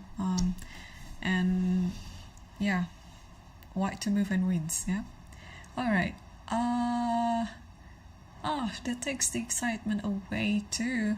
Let's take a look at the port 3 between Tabatabai versus Suleimanli. Now things are not looking great for Tabatabai, because black is pretty much doing all the principled moves. Yeah. Black is playing with the king because it is the end game, and putting the rook on the second rank. And you can just see how it is important to have the rook on the second rank, because you can do all this sort of pressuring. And now rook c3 is kind of like automatic. You have to do it, otherwise the a3 pawn would be lost anyway. But a apart from rook c3, yeah, rook c3 is pretty much what you need to do. Now, how to continue? That's the question. You want to free the knight by playing b6, but also b6 gives away rook c7. So now there's a check. If Suleimanli is not ambitious, then he will just repeat,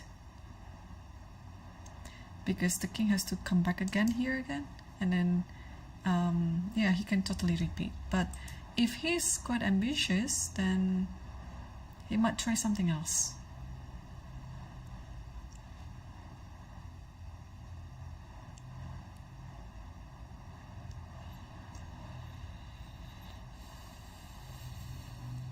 Yeah, because if he plays this, then I think the king has to come back to g1 again. Any other square would be quite dangerous.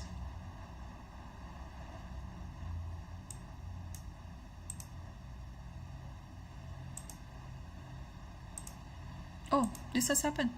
So he already gave a check again.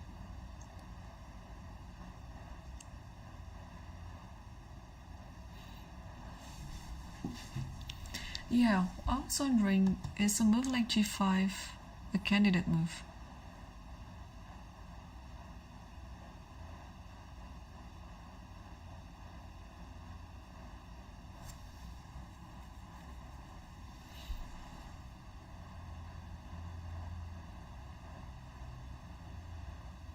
I mean, if he's ambitious, he might play g5, because I think the knight is perfectly placed on a5, the bishop as well, the king too, and of course the rook is very good on a2, so maybe the additional resource that you can bring onto the game is the pawn to g5.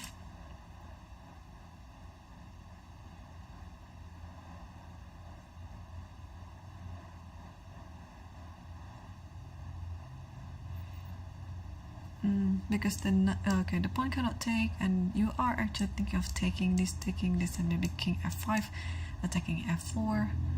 But if this happens, okay, let's think what to do. Could it be just knight d3, trying to protect the pawn like that?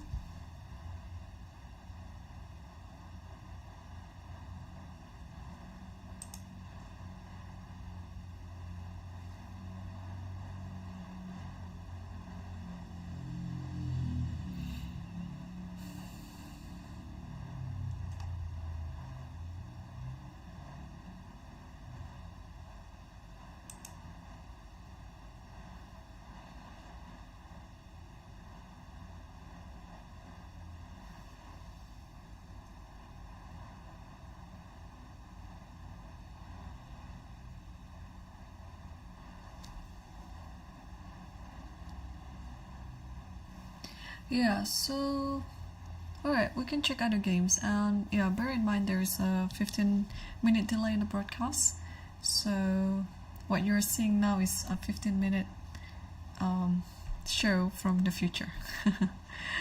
Alright, so Suleimanli is still thinking, and we can take a look and update ourselves on the fourth board here.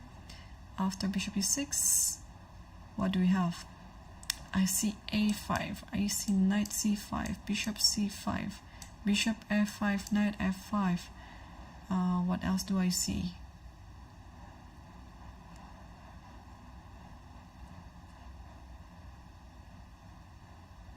And all those moves looks very good. Okay, what does the computer say? Knight c5, bishop c5. So it's the c5 square pretty much, yeah? So bishop c5, let's say, queen c7, and it is suggesting to take on e7, and queen or knight e7. So queen e7 maybe, and then bishop f1. And then rook fe8, and c3, and queen c7. Okay, so you're just pretty much playing this position with the IQP, but this is like a better version for the one who is playing against IQP, because it's just serving as a long-term weakness on d5, and you just have to play around it. And okay, I guess the game between Parham versus Morelli. We still have f3 on the board. This is the last move in the position, and I think while players are still thinking, I think it's the best time for me to take my first break. So stay tuned and see you again in a few minutes.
Hello and welcome back to our latest broadcast commentary of round 8 of the Sharjah Masters 2024. And we have some development here in the game between Tabatabai versus Soleimanli Aydin. And here after g1, so Soleimanli did a few checks on the back rank, but eventually he played g5, so it already shows that he's becoming ambitious. And what happened? Just on the live camera, Tabatabai just made some claim. What was it? Check here, and check here, and he gave a check, which I guess what Tabatabai claimed is if he's going to play this move king g1, then it's going to be a threefold repetition. I'm not sure what is going on with the arbiter is already there. He might be, yeah, I think they're checking about the possibility of the threefold repetition. Also sometimes you feel like with the game being so intense, you forgot that how many times you have repeated the moves. But is it threefold already if king g1 is going to happen? Because I think this is what Tabatabai claimed to the arbiter. And yeah, sorry, we don't have the view. It is being blocked by the arbiter, and I think the claim has been rejected because I think this is still like 2 times. Maybe he forgot that the other one, when it happened with these checks, is the pawn is still on g7, so it's not threefold repetition yet. Only when this happens, and now we'll see 1, 2, and still after king g1 is not a draw, unless after king g1 black would play rook a1 again. So I think it's easy to understand that the claim has been rejected by the arbiter, because the other checks happen when the knight is still on e5 and the pawn was still on g7. So although it looks like it's similar, but it's different. But there was some laughter on the game between these 2 players. I'm just trying to translate what is currently happening right now according to my own understanding. So this is not like the official update, because I don't have any audio or anything, it's just a camera. So I think the arbiter is currently checking with the broadcast, I mean for the DGT board, and then just to see what's happening on the board, like if the threefold repetition is currently happening, because the players, I think the clock is still stopped while the arbiter is going to check, and maybe after that we'll see, or we'll know the answer, whether they're going to continue playing or the claim has been valid. But I don't think it's a threefold, is it? So after knight d3, 1, okay, maybe after knight d3, yeah, so this position, so this is maybe 1, 2, maybe that's starting from knight d3 position, maybe. And then now if the king goes here, we have 3 positions like that in a row. So yeah, so that's this thing in chess, like you can claim a draw before you intend to play the move. So you call the arbiter that, hey, I'm going to play this move, and if I play this move, then it's going to be threefold. So, but I was also wondering, can he just play king g1 and then claim for the draw that way without the intention? And it is threefold repetition.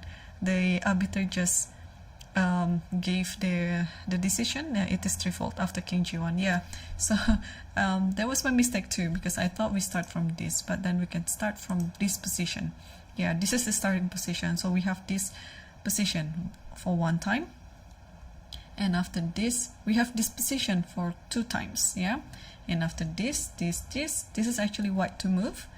And now I think I can actually understand what was going on, that Tabatabai claimed his intention of playing king g1 and it's going to be threefold, and the arbiter was checking it with the DGT board. yeah, they have like a team of the digital board section on the other room, and after he tried confirming it, it is a trivial repetition if the intent move was going to play anyway. So we have 3 draws in the first 3 boards, so not a surprising result, because I was actually expecting this draw earlier on in the game. I don't know what was Tabatabe did, because it feels like he played with fire and made the position complicated for himself, and he was just, I guess, quite lucky to get away with draw in such manner, because it's clearly better for black in this position. Okay, so that means we have 2 games left in the top 5 boards. Murzin versus Arafin. So after quite a long thinking, Murzin came up with c3. Of course, a very thematic move against the IQP. So let's see how much time he spent for this one. After bishop e6, he spent more than, it's like 25 minutes for this move. So of course he didn't take this position lightly, and I think the camera is just a bit frozen. I'm sure Arafin is already there.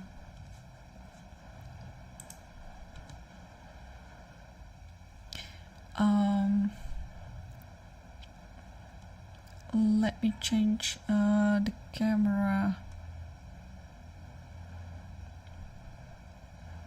with this one.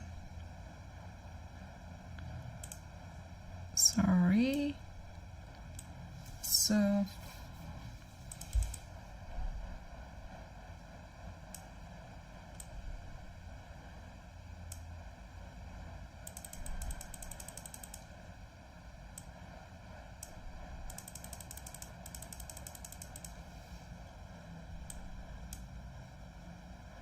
all right, so this is the view. Yeah, Arafin is wearing the blue shirt, and he's about to move something. What could it be? H6 maybe? Or G6? Ah, interesting. So G6 is to stop anything to do with the F5 square, bishop F5 or knight F5.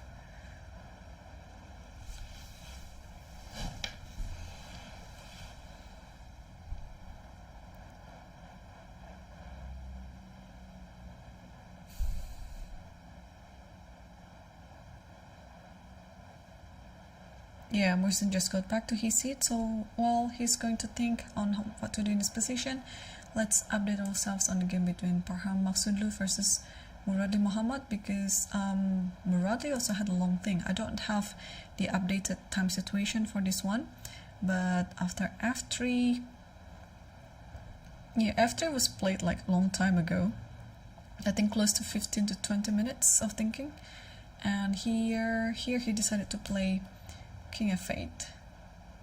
Now the situation has changed, yeah? Because if you go for this position again after d5, now you can pretty much play anything. Like let's say takes this, and then bishop b5, and then takes, and then this, you can... Okay, first of all, I think we need to calculate after this, but this one should be fine. This one should be enough. And after taking this, at least now the bishop is hanging, but the knight is under protection. So maybe just bishop c6, follow up by taking c4, things like that. And yeah, King f8 is a very subtle move in order to protect everything. And also f3 could be the preparation for e4. I'm not sure why e4 wasn't played. I mean, if that was the intention, why didn't he just play e4 immediately? Because it looks like nice.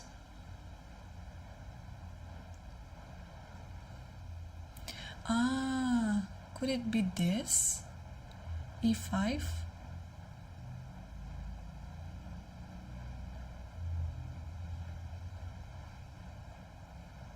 And after you take, there is knight, king, rook d2, and attacking this.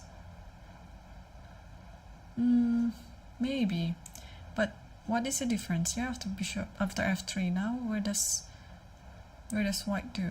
What does white do with the bishop, or e4, or something else?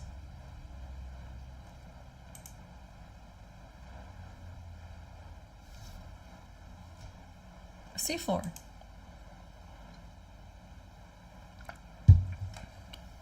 But that c4 could be played without f3 as well in this position. Alright, d5 was the best move, but if white wanted to play c4, he could have just done that. Ah, of course, this is the idea, yeah? Trading the queens like this. So this is what Parham was trying to prevent. Yeah, having the centralized queen, and like, yeah, let's say the queen move away. It doesn't want to be traded. Let's say, but where does the queen go, yeah? Maybe queen here. Yeah, things are still looking fine, but yeah, maybe this is not the desired outcome. Also, oh, queen f5, and then yeah, keep hunting this queen trade. Okay, so f3 was played, followed by king f8, and here Parham played c4 and f6.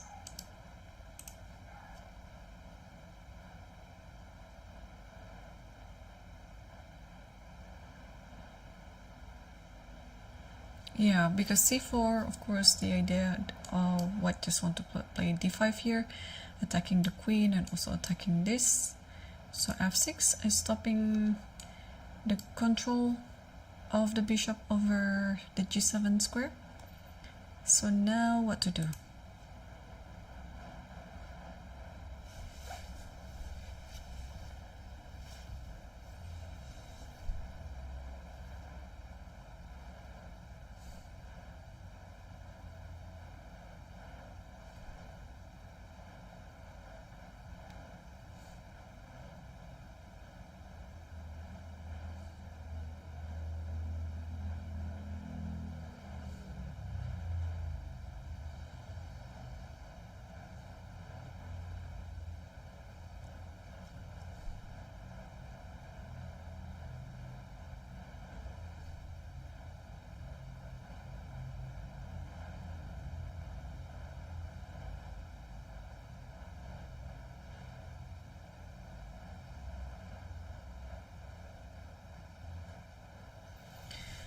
Okay,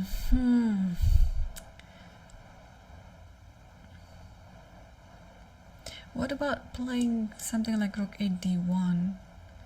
Or maybe also, yeah, I like this move, bishop here, bishop d3, attacking this, just trying to provoke the pawn to move again. Like after bishop d3, how do you do this position? If g6, then maybe, oh, bishop e4 is a nice inclusion. Yeah, g6 I don't like it so much. And if h6, maybe this is the move here. If bishop d3, h6, but also here, what to do? What about pulling the bishop back like this? Now the position is changed so much. Now this pair of bishop is, oh, he played it. Bishop d3 is already on the board. Yeah, this pair of bishop is now becoming like a dangerous pair, just with a little different with the pawn on c4, and now everything is changed. And yeah, Parham is looking like he's in the driver's seat now. But he has how many points? 4.5. So even if he wins, let's say he wins this round, yeah, he's still not among the leaders, because to be the leader of this tournament, you have to be 6 points out of 8. But well, that is one scenario. What about the other game? So Murzin versus Rafin, and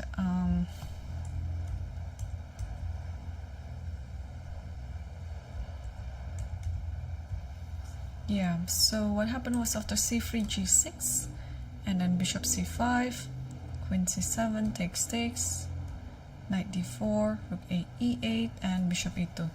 Yeah, it's gonna be quite a slow conversion here because you want to undermine the pawn on d5, but I guess the pawn is now pretty much safe. White stands better still, but it's gonna be hard to convert this to a win. Now the duck square bishop is already gone, and yeah, the knight on f6 is standing nicely, protecting the pawn on d5. So I would say black is kind of like out of the woods, because it was quite dangerous position before for black, but now everything has been simplified, and the only thing that you have to keep an eye on is your IQP on d5. Let's see the game between Fakuda versus Hans Niemann, because it was such an interesting opening, and I think we saw the position somewhere here. So after d e4, here Hans decided to reroute the knight back to c7, bishop e3 and knight e6, f4 g5, and then takes g5, bishop g7, castle, and queen d3. Queen f2, rook f8, knight f3, queen takes e4, bishop takes c5, and rook d3, and yeah, this is a position. Bishop takes a7. Okay. I mean, the king on g1 looks very exposed, but I think white can breathe a sigh of relief because there is no attack to the king yet, and he's just grabbing as many pawns as he can now before any move like rook d1 comes to the board, because at some point you'd like to trade one of the minor pieces in order to minimize the attack around the king, but also, yeah, just to have a simple position to play, because this king on e8 is kind of centered. I was about to say cornered, but the king is in the center, but it cannot go anywhere. I mean, I think black would be happy to castle here, but what's happening before? So queen d3 here, and then he played rook f8 without castling. Alright, the camera should be updated.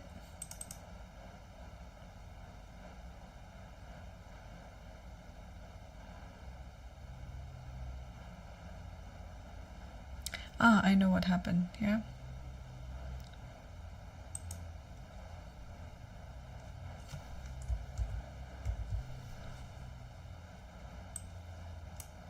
Okay.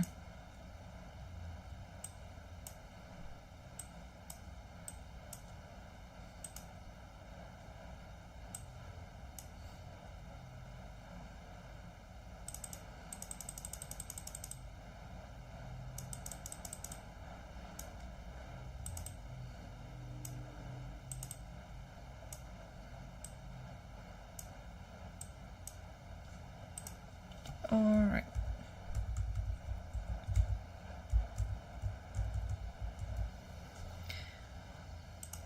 So queen f2, and then yeah, if you castle here, I was wondering what's wrong with castling. Maybe it was castle. Maybe the DGT board didn't register the move. I think it should have been castle. Maybe it only registered the rook move to f8, but not the king to g8. Because it would be funny to see if this was really the position and play rook f8, where castle is actually a good move here. And I don't see, I thought there was some attack or anything, but I don't see any attacks. Wait, let me check if this happens. Rook f8 is the move. What's wrong with castling? Ah, net f5. Okay. But it should be fine. And king at your chain. Rook a d1. takes. Okay, so what's wrong with castling? Castling is bad because it actually makes it equal, whereas rook f8 is actually the best move and black stands better. Oh wow, I need to reset my chess understanding again. What is going on? Alright, so rook f8 it turns out to be the best move in this position. Okay, so what happened was knight here, queen takes e4 and takes c5 here, and it takes a7. Okay, so the knight is ready to jump to f4, yeah? Trying to attack this. Wow, okay, this is important. That is a very important inclusion. Rook f8, when you are faced with two options to play rook f8 or castle, choose rook f8. So that's one takeaway of tonight's game. And here, oh, actually it happened, so knight f4 already on the board, and here white is forced to play king h2.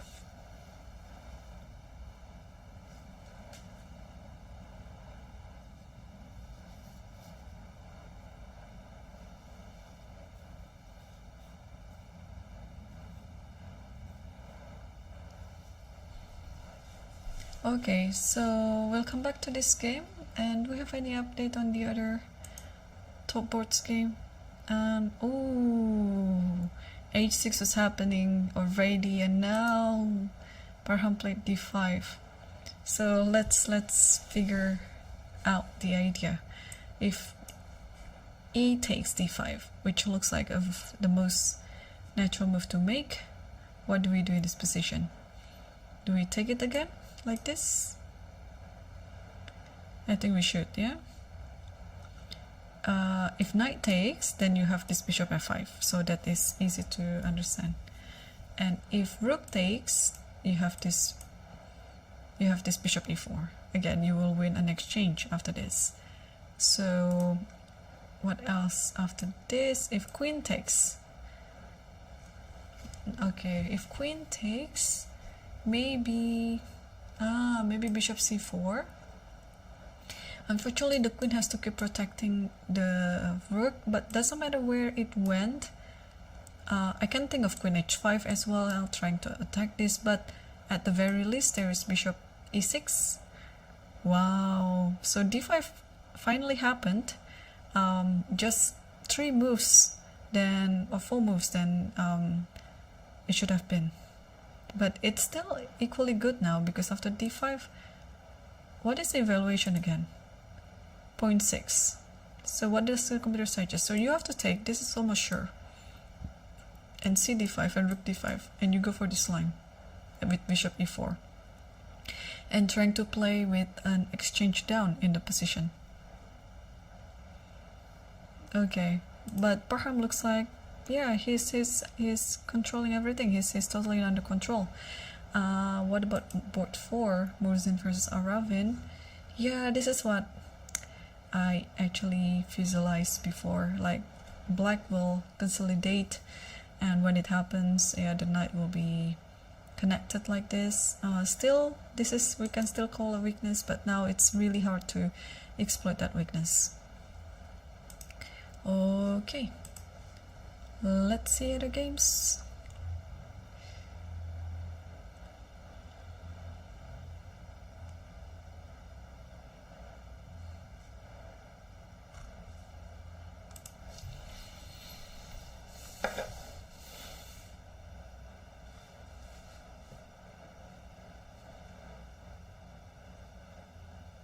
Oh, let's update ourselves on the Savian's game versus Savrali, because it was so interesting. Here, board 17. So we saw the position after c5, and here Savian played g4 very nicely, allowing c4, but here he played bishop f1. I think bishop e2 was good enough as well. So b5, knight h3, b4, and g5. So you see the dynamic of this position. White is trying to attack from the king side, and black is trying to attack on the queen side. Why did I emphasize on try, because yeah, it is still a try right now while white is actually attacking. So knight h5 takes on h6, bishop f5, and knight g5 back. Nice. So what is gonna happen? Okay, bishop f5. I think the idea is it wants to go b3 and pressuring c2. Can it be? Oh, which you cannot do now. If it happens, what's gonna happen is maybe this one, h7, and takes, and here you can just safely take this position, and then this should be just a win. I don't know how to take it, how to take this pawn with either pawn. I think it's fine. Like, let's say here you have this check, and I mean, just this position is already looking close to winning. All right, so what else? If bishop takes, then the other pawn will go here. Knight g3 maybe. Oh, but gotta be ready of queen d4, and then how to save this one?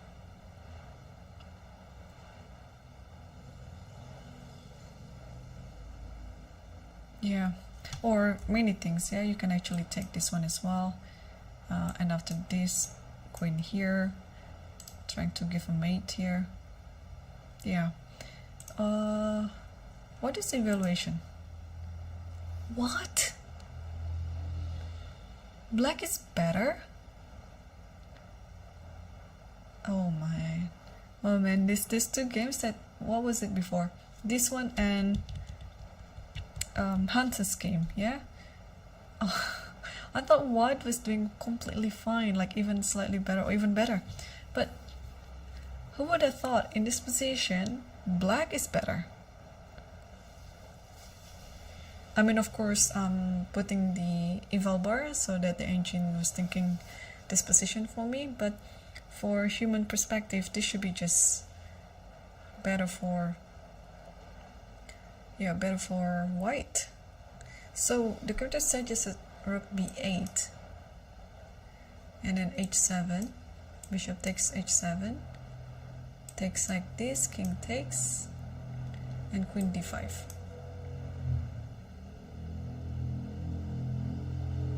And queen d5, rook d5, and knight g3. Is there anything to do with the bishop on f1? Because in this position, yeah, we analyzed bishop e2. So if things are going to be the same, let's say b5, yeah? And then what happened after b5? The other game was knight h3, b4, g5, knight h5, gh, bishop f5.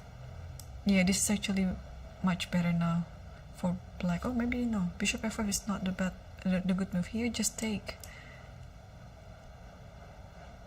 which may be also the idea for the other position. Takes, okay, and then knight g3. Okay, and what happened here on the other position? After bishop f1, here knight h3, b4, g5, knight h5 takes, and here bishop f5, because if takes here, you take like this, and after this, the difference is this position, yeah? You are allowed to play bishop d4, because on the other position the bishop was on e2, and in this position rook could have just taken on e2. Okay. Alright, so knight g5 is on the board, and Savarli is still thinking. Yeah, it would be interesting to ask the players if they know that they are better in this position. So for example here, I thought white was just completely better. I was so surprised that this position is better for black. Okay, let's come back to the top board again and see what Parham is doing against Muradli. And yeah, this has been played, so he's gonna win an exchange soon. Yeah, just now the difference is with the other position. This one has more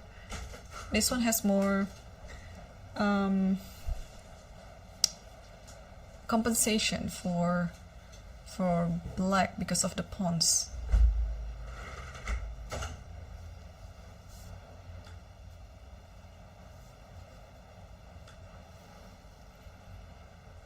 Alright, queen d7, and yeah, what to do in this position?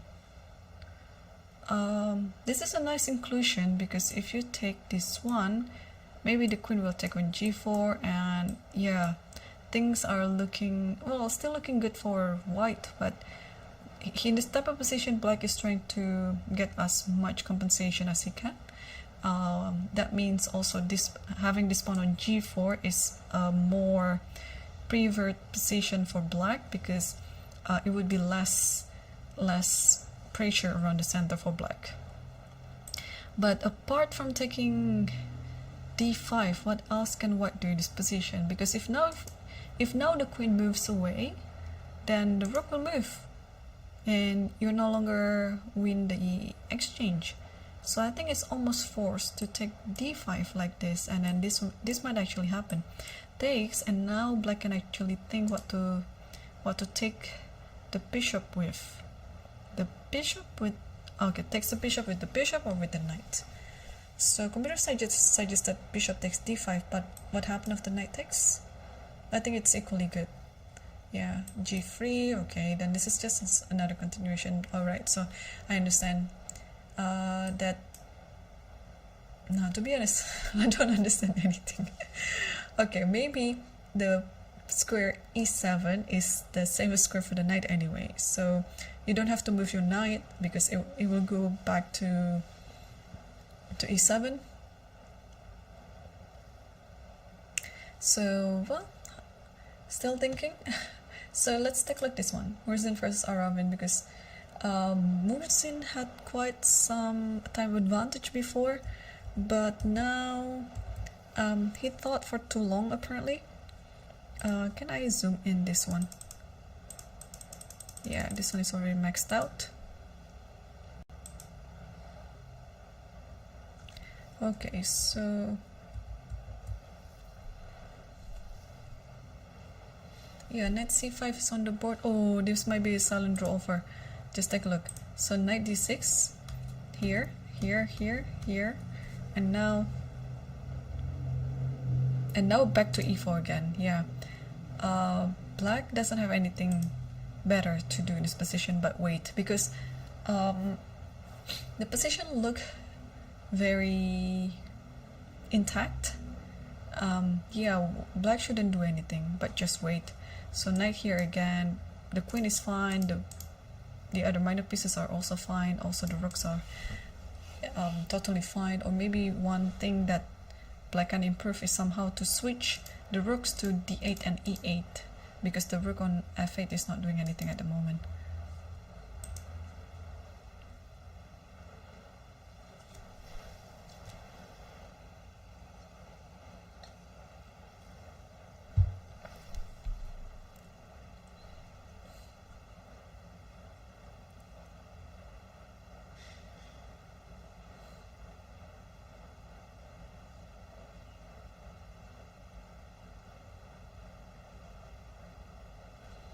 Okay.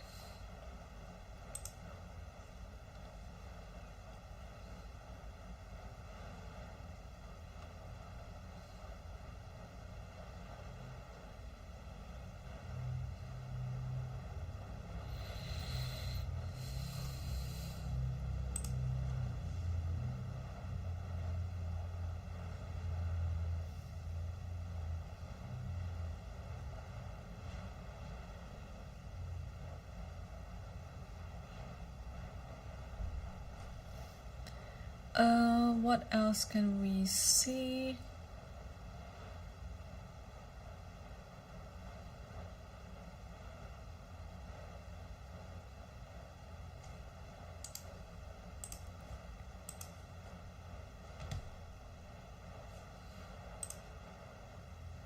Oh, there is one interesting game here between Siddharth Jagadish versus Ishipenko. And what is the board number? 29.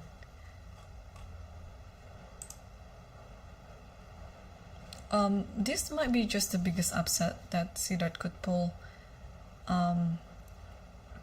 because the current position, okay, he sacrificed a piece, but how did the game go? F6, okay, takes, and rook e1, a4 takes here, okay, the pawn sacrifice on the center, and now slowly attacking, and knight b5, wow, what a game. Queen b8, b4, ab, and now look at this continuation.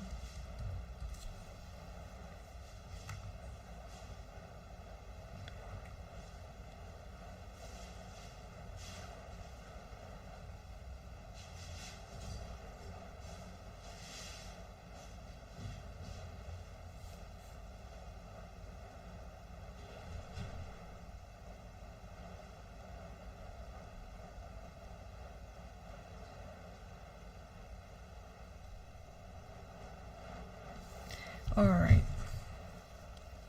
and f5. So how do we finish this off? Yeah, because the position, what is the evaluation? It's +5. Wow, +5. So rook e d1, and trying to attack this. And if the bishop goes to c6, okay, rook a d1 is already on the board.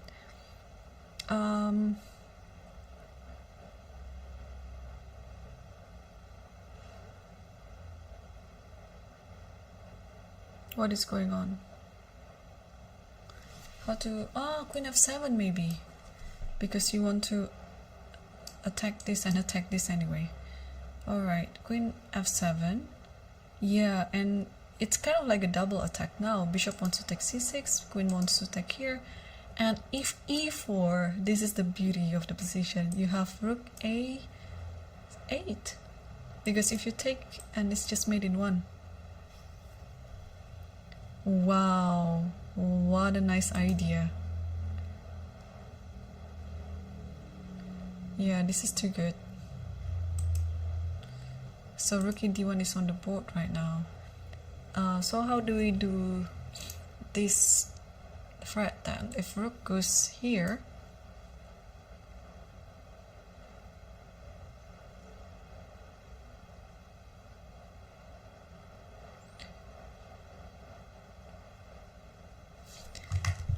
oh, this is such a nice position to save. It's just like, let me capture it. Okay.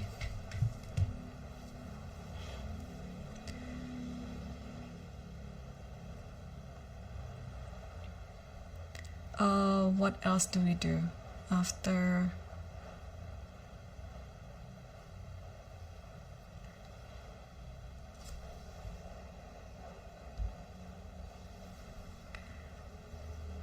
Rook a d1 and rook d8. Okay.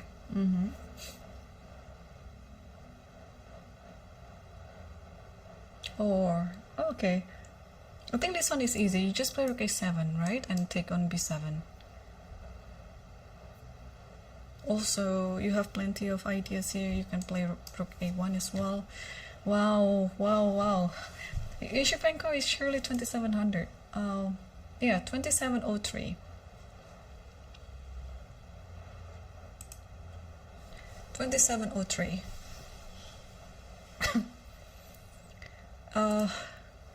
Yeah, I don't have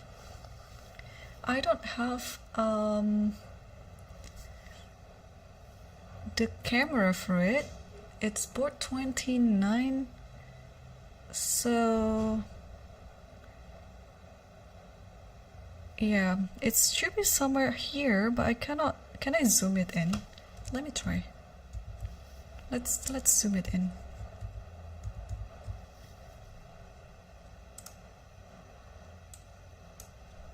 Yeah, who would have thought? Actually, this is the most interesting position right now. So it should be somewhere there. 29, yeah, 29, or maybe it's on the other side, but it should be around this area. Yeah, I don't know which one is the board, but wow, they have about 200 points difference, so this might be just, yeah, the upset of the round.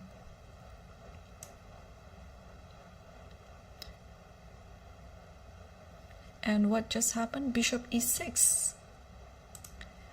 Bishop e6, but doesn't this just losing?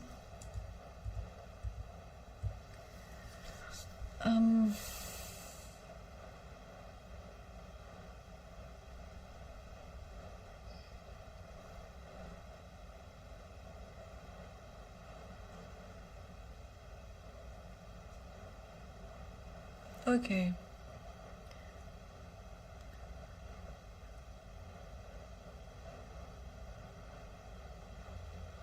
I think this is a very important game for Siddharth. He already obtained 2 GM noms, and just a win against Yushipenko in the 8th round.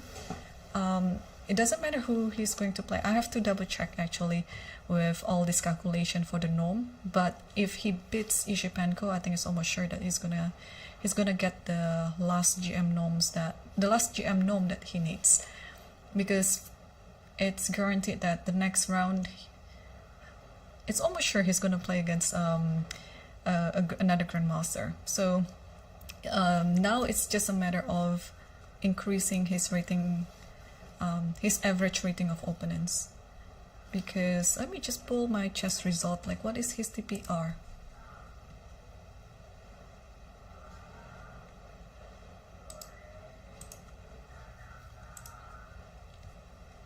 So his performance rating is currently 2621. Yeah, you have to be 2600.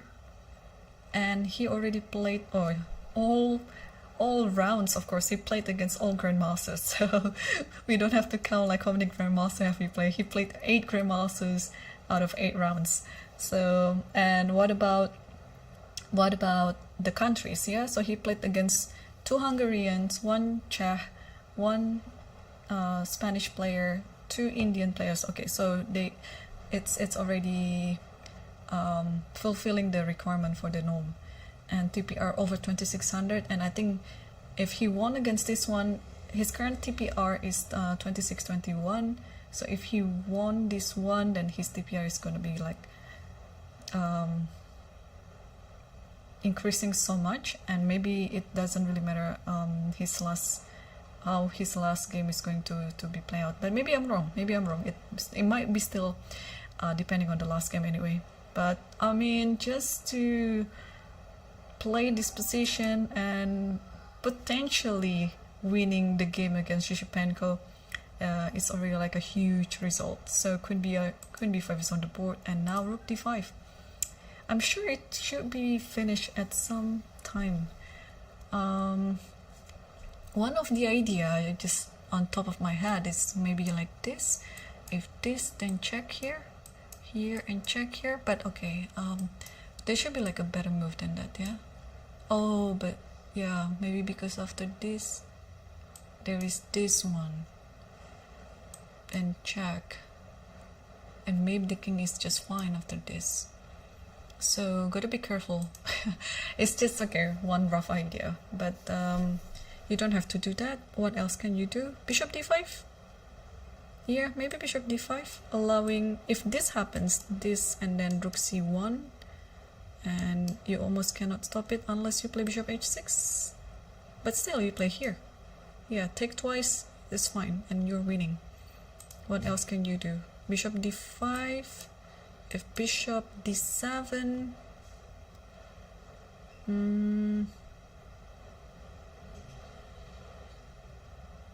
if bishop d7,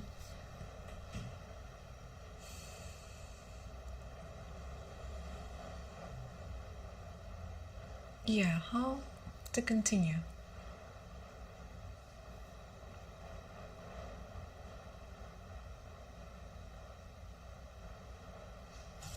Alright, maybe bishop d5, not the best move. Looks good, but what else can we have here?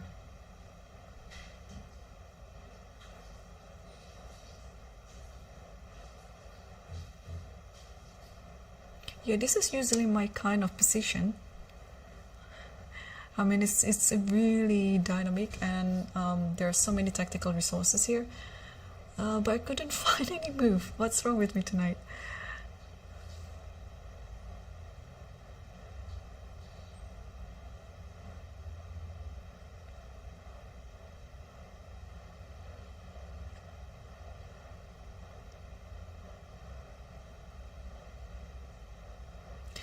Yeah.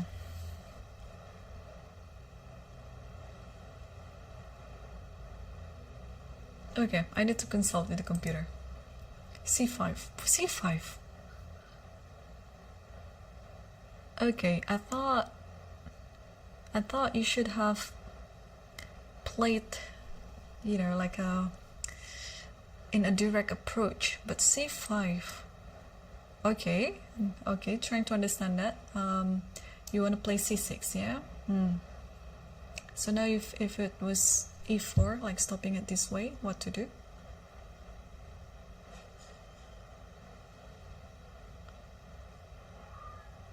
Takes rook d1. No, just c6 again. Yeah, c6. And you know what of this, obviously, because I think you have this. Maybe there's a better move actually, but I mean this one is enough. Yeah, and he did it. Wow, he's been playing very strongly. I mean c5 is not obvious to me, but there's a reason why he is having this type of position, because he's very sharp. Very well played. Okay, wow, c5 and e4 is the move, yeah, to kind of stopping it or prolong the suffering, but it should be sealing the deal. So if you take on d1, and I think you have to take it back, and bishop e7, yeah, try this move, it looks very natural. And now c6. What is the idea? You just want to grab this pawn, so you have to play e4, and you play c7, queen a8, and queen e5. Man, okay, I think this should be, again, I might call it too soon, I don't want to jinx it, but if Siddharth wins this game, yeah, it should be not only the upset of the round, but also one of the best games in the tournament. Because he almost didn't give any chance for black to equalize or even to solve the problem, especially in the back rank here. Wow, I'm so happy that I encountered this game by chance.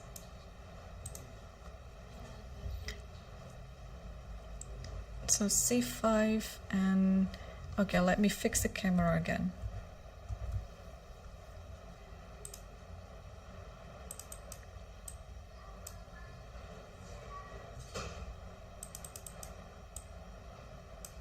Okay. Alright, let's move back quickly to the top boards. I will keep an eye on this one, because also from the time situation, Siddharth is doing totally fine. He has 22 minutes on the clock, and Yusupanko only has 10. And what happened to board 4 between Murzin versus Arafin? The game will be loaded. Alright. And now, still no significant improvement in the game. So after queen a2, rook d8, a5, and rook e8. Oh, finally! It's as if Arafin is listening to me. He finally got his rook on these squares, and yeah, no major improvement. Both players are just trying to improve as little as they can. What about Parham's game against Muradli? Parham has an exchange of position, but again, Muradli might have quite a compensation for that. So we set a position after bishop e4, queen d7, and yeah, like this. And he took it with the bishop. E4, bishop e6, and h3. It's gonna be quite a while. Yeah, this endgame will be quite long.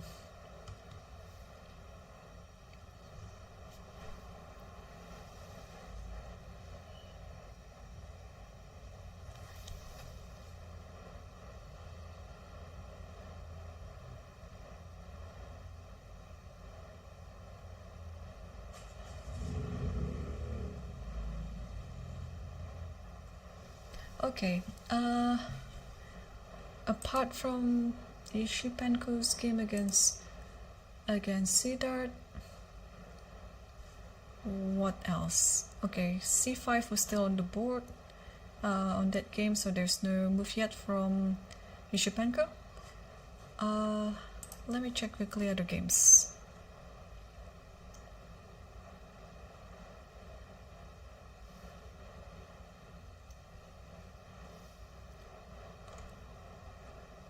Wow, another upset just happened as well. It's between Bibisara versus Fakidov Jahongir.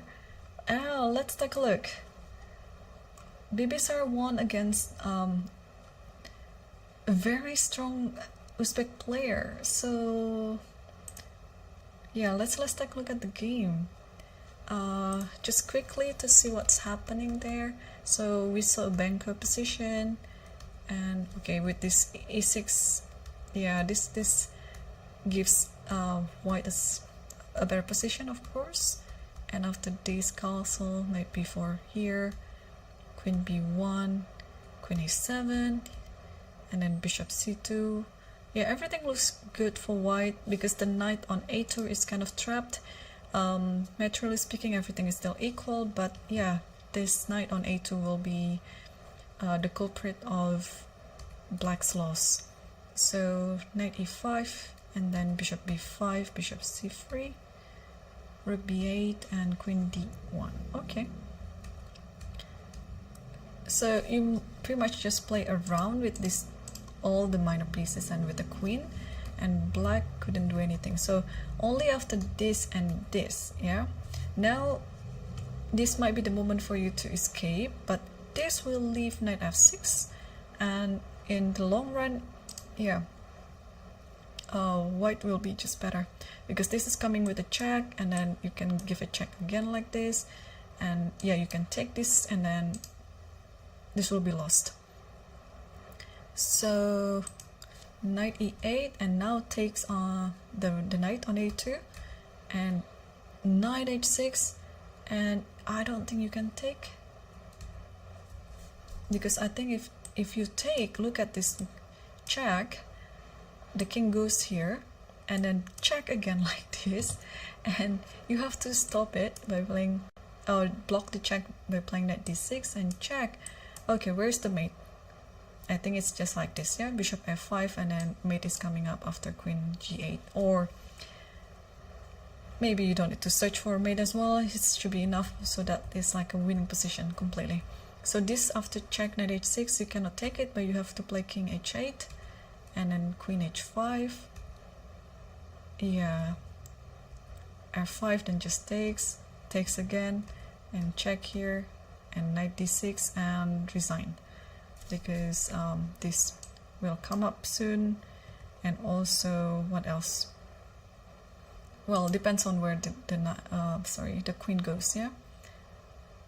Oh, okay, so if the queen goes here, let's say, should be met somewhere, yeah, check, and then king f8, and then check again, or what else can we do?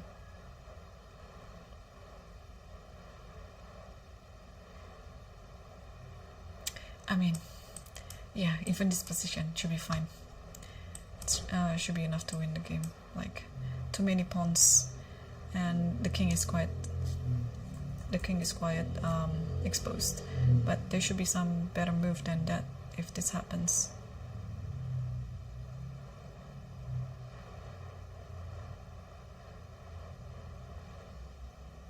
Yeah, or maybe just that's it.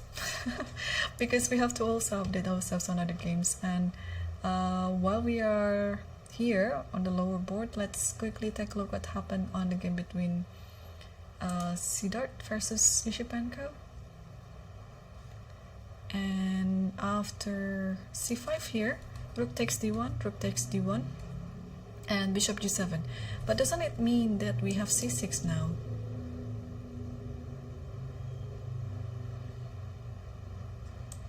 c6 and maybe e4 and maybe c7, queen here. So maybe this moves is the prevention of queen e5. But okay, but now what do we do? Yeah, I'm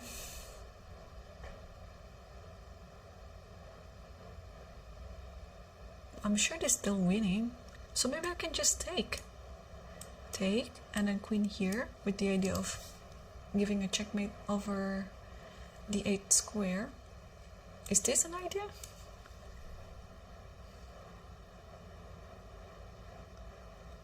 Not sure. And maybe this just it. No, because I can play. What can I play? If I play here, you have this idea. Yeah, I don't want this to happen. But this is okay. This is bound to happen maybe. So c6 first. That's a must. e4, c7, and I think we'll have. Okay, this is the current position on the board, and I think we'll have queen a8. That's kind of like a forcing move. But now, yeah, how to deal in this position? Also, another idea is to play bishop h5 with bishop e8, so that I can play not only rook d8 but the idea of bishop d7. Maybe that's it. Maybe just bishop h5.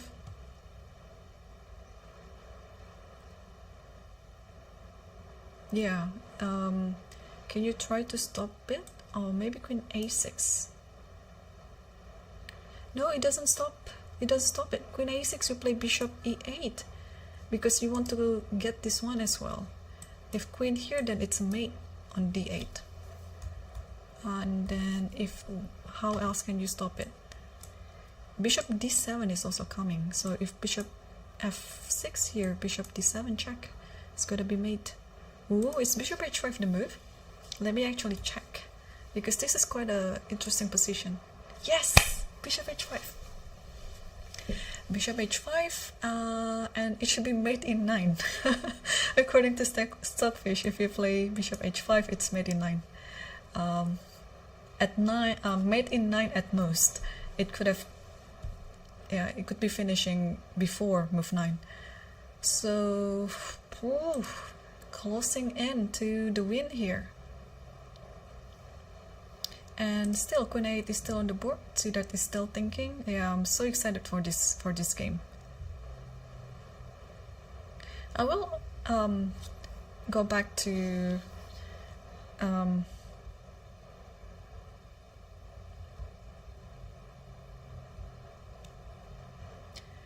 the top boards very soon, but I just want to wait for a little bit this one until Siddharth played his move, because this is going to be quite a decisive moment for him. Apart from bishop h5, is there any move that might be winning as well, or is it the only move? Because I think black just wants to play queen a6, something like this, and try to simplify the position by trading the queens. But of course, white will try not to trade any queens.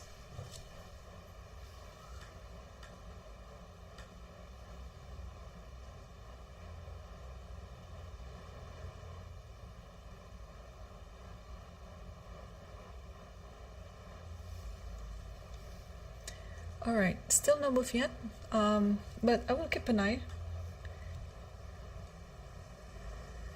I will keep an eye on this one, and let's see our top board. Board 4 between Murzin versus Arafin Chitambaram. Yeah, so we saw the position after, maybe after like, oh, maybe here actually. Queen a3, knight cd7, g3, knight e5, bishop g2, bishop c8, rook e2 and h5. Yeah, so black consolidated, and yeah, white is trying his best, of course, to pressure the e file now. But what's gonna happen if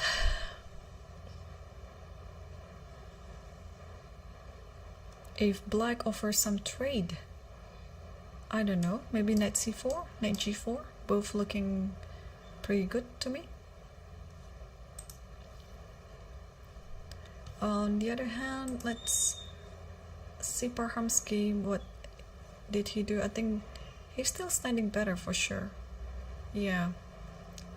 Now e5, and then now e5 is the move. So we saw the position after e4 here, and bishop e6, and h3 and b5.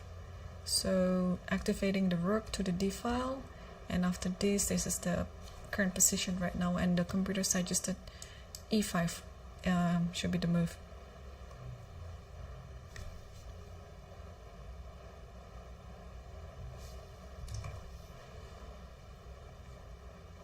Okay.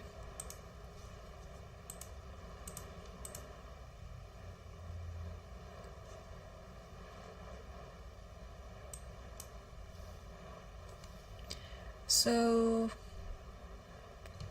what happened to Hans's game? Looks like now white is a bit better after so many exchanges. So we saw the position of the king h2, queen c4, and rook a d1, queen d5, and bishop d4. Yeah, somehow white is on the driver's seat now, and this, yeah, with this setup there's no good discovery, unfortunately, for the knight. So rook g8, king g3, and knight e6, and king g2. But this is not the first time in this tournament that Hans was in an exchange down. In the game between Daneshvar versus Hans also, it was an exchange down, but Hans managed to save the game, and the game ended with a draw. Okay. Oh, what just happened? Check, and then king g3 again. Is this happening? Is white intending to make a draw? So we see this position, rook g, and then knight e6, king g2, knight f4, and king g3 again.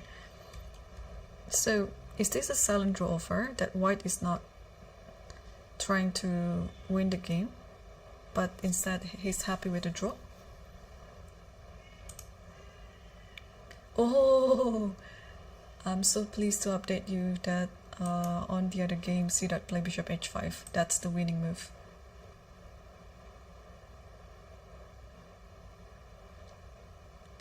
Okay, where is he again? Let me find it on the list. Oh, here we go.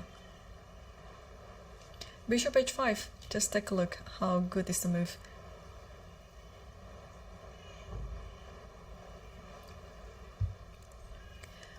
And yeah, there's almost no stopping it. Okay, the computer suggested bishop d4 because if you take it, there's queen a1 check, but you can just go back here. Oh, okay, this is just prolonging the suffering. Yeah, it doesn't really give anything to the position because this bishop e8 idea is still there.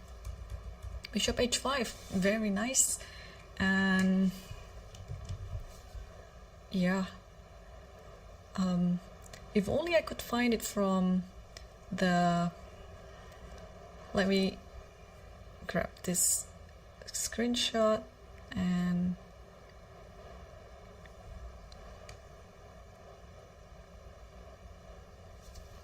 yes, okay, so it's close to winning this one.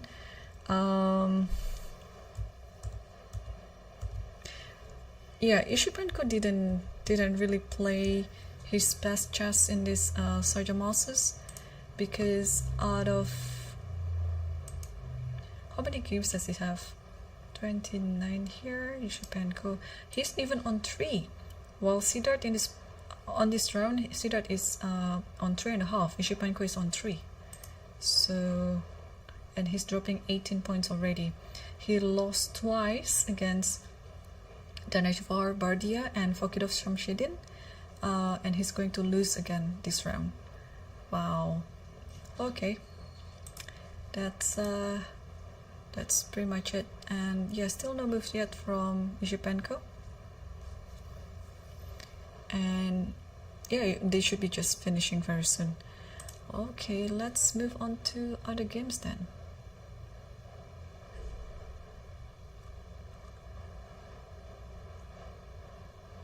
So did Parham play e5? He still hasn't played, so he's still thinking.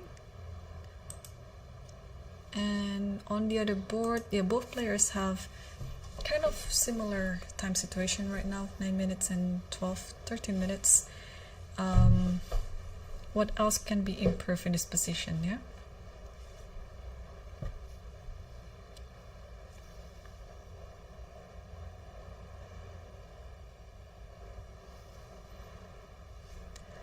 Alright, so still no move yet after knight a4.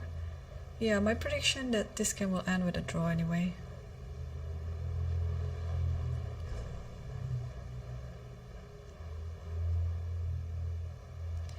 Okay.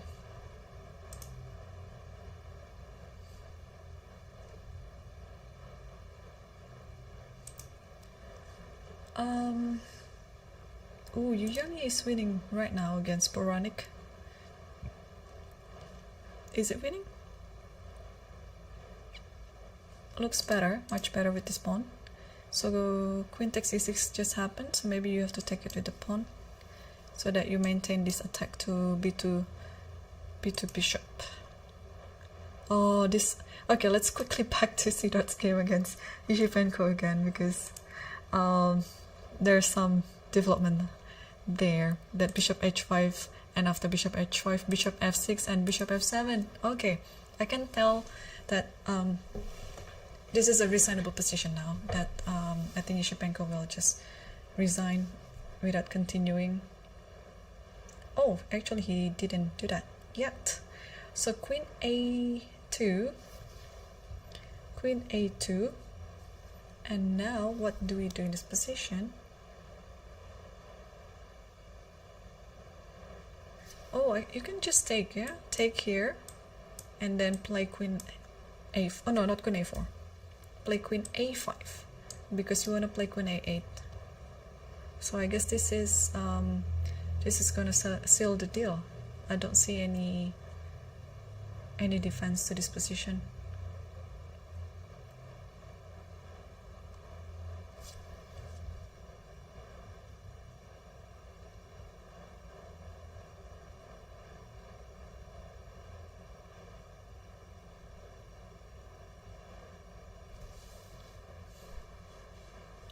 Yeah, this should be it. But well, Siddharth has lots of time on the clock, so he's double checking it, and he took on e6, and after this move comes, and after queen a5, I think this should be just the end of the game.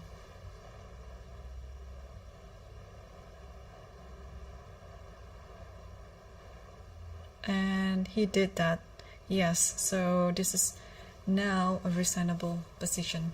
Yeah, there's almost no defense to this position, and well done for Siddharth, I guess.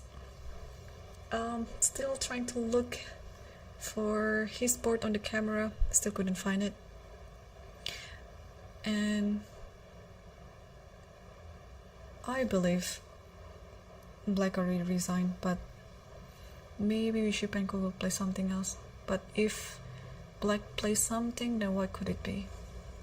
Even a move like bishop d4 is not going to help, yeah, because there's queen here, king here. Okay, you can actually just take on h8 like this, and then probably just a checkmate coming up soon.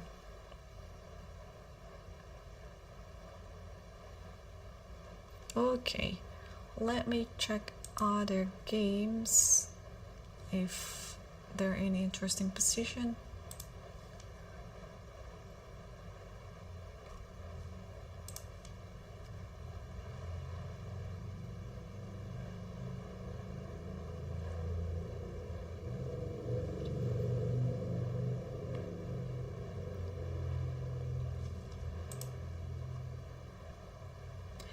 Yeah, on the lower board, what happened to Ivanchuk? Because the broadcast stopped after a4. I assume it's a draw. Yeah, it might be just a draw.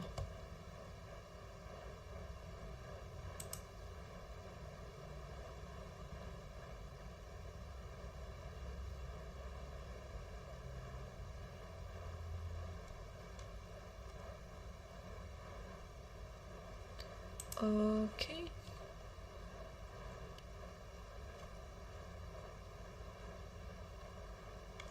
Alright, what about the higher board?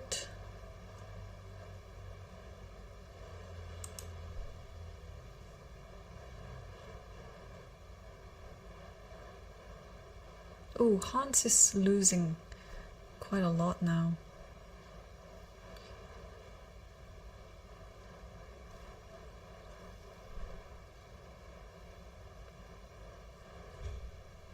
We'll get to that one. And yeah, this is I'll just move to other boards because I'm sure this is a reasonable position. So let's take a look at Hans's game. And what happened was, after a move like this, oh, king g3 and knight d5. Wondering what happened. Who is playing for a win in this position? And Hans didn't repeat knight e6 like he did in the other repetition. So check knight d5 and king f3 here, knight here, and now h4. No, what is going on? No, it couldn't be it couldn't be e6. Leaving the rook just like that. There should be some broadcast error there.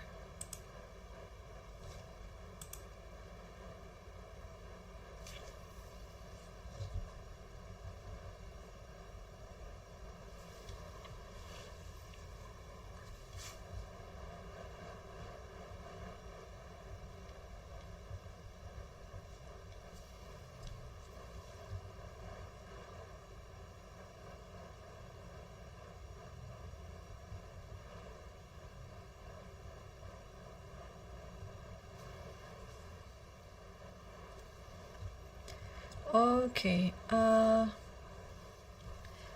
yeah, checking out the games, like, hopefully, no, e6 couldn't be what happened on Hans's game, like, you're giving up that rook for free.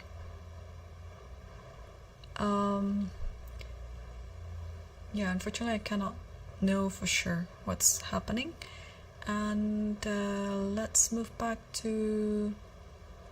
And also on Parham's game, it's still not moving, so maybe I'm worried the moves are not loaded. Or maybe he's still thinking anyway. And he's gonna move. Oh, he didn't move e5, he moved something else.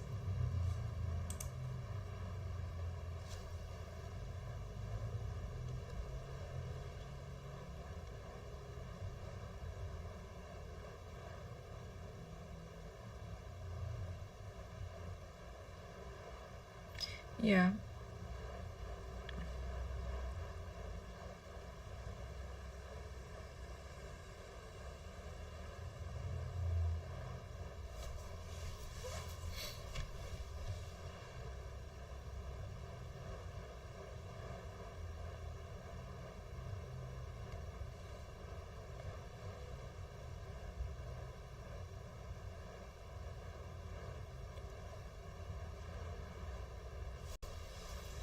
Okay, what did he just do? So he played rook d2, I mean king f2, and after king e7, rook d2. So what didn't he like about e5 then? Because after e5 takes, so what's the idea? Maybe he just didn't see the follow-up after this move. Because to be honest, I'm not too sure myself too. Yeah, what is the idea after d5? No, there's nothing. So e5 is not really good move here. A4, in fact, A4, rook D2. Just play patiently like that. Okay, so knight E5 is already on the board now. Yeah, black has the compensation.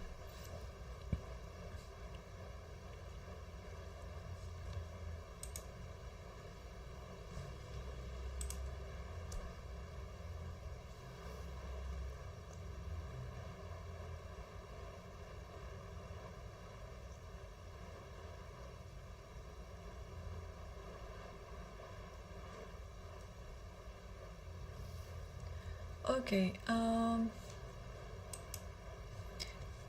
what about Aravin's Murzin versus Aravin here?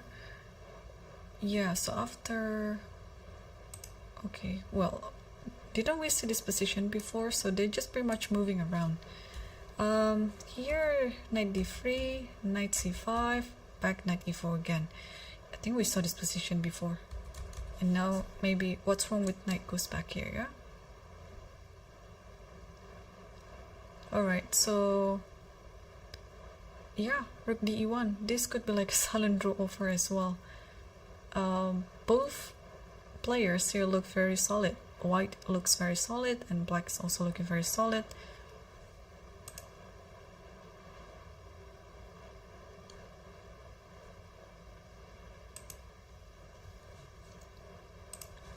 Okay.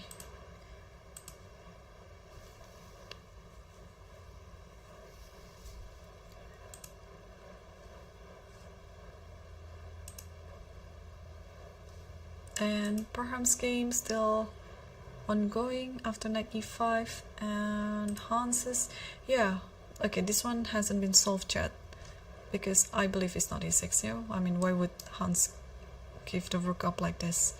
So it should be something else. Salim is currently better against Nguyen Tai Daifan.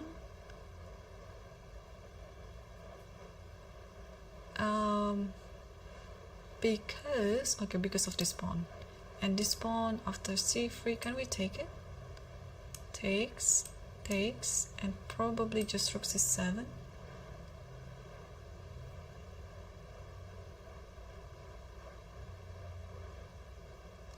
Alright. Or even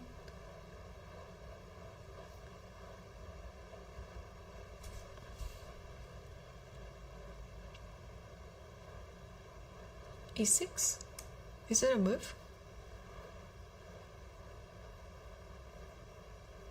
If rook goes back, then here. So if black includes a check here, then the king can just move like this.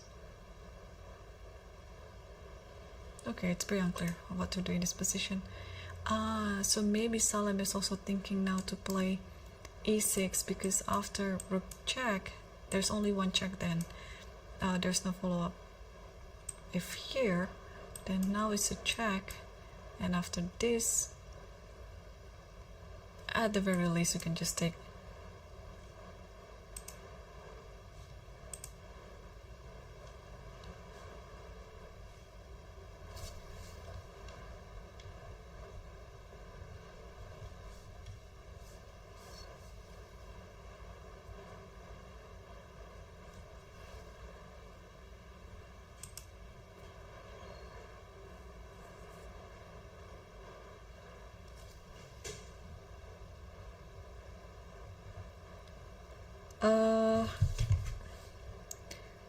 Alright, I have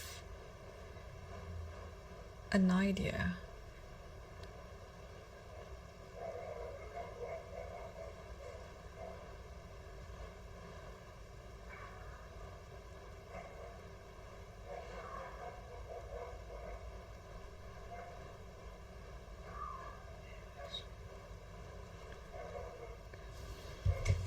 Alright, I just want to go back to one of the games, but I think it has ended. I think C. won the game against Yushipenko, although it's not an official result yet because I haven't seen the update on Lichess, but it looks like it was a reasonable position.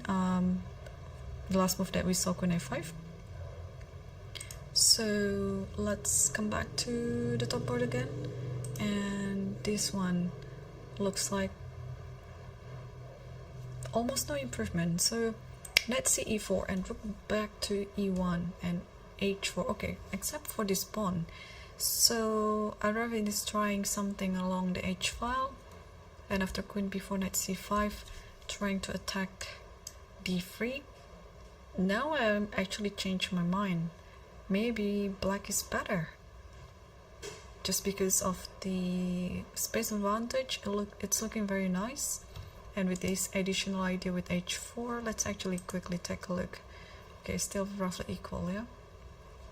You can play rook d1 here again, even after takes this, it's fine, as long as you take it back with the h pawn, and after knight goes back to e4, you can even play knight f3, but I don't think anything's wrong with this.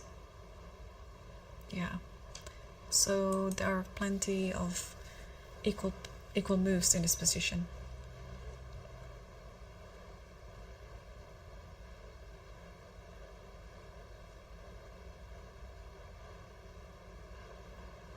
And rook d1 is already on the board.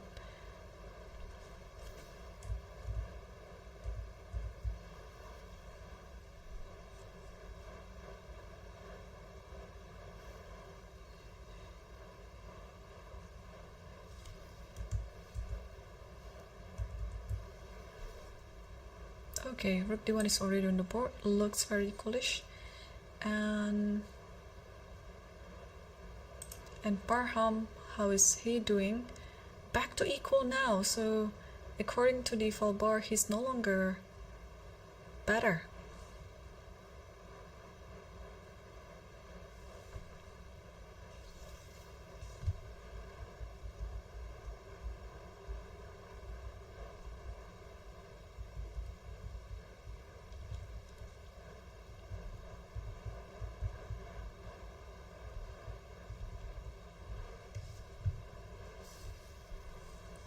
Okay, rook a2, and actually white has to be careful not to lose this one, because these two pawns look very, very dangerous.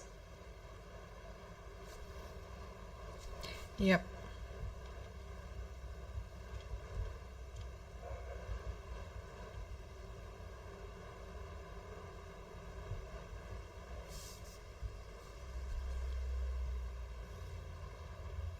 Okay, what happens with the game on board 7?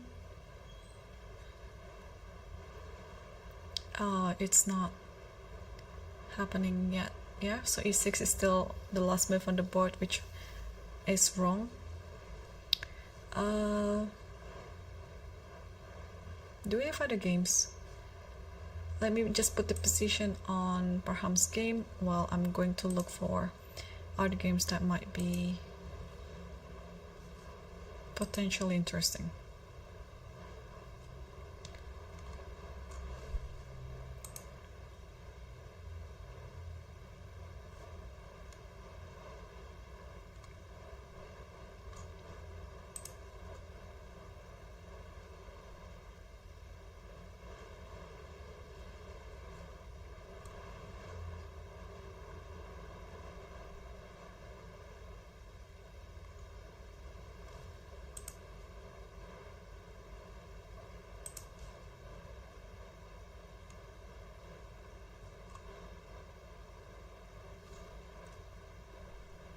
So rook c7 is okay. So perhaps he's played something for sure. h4.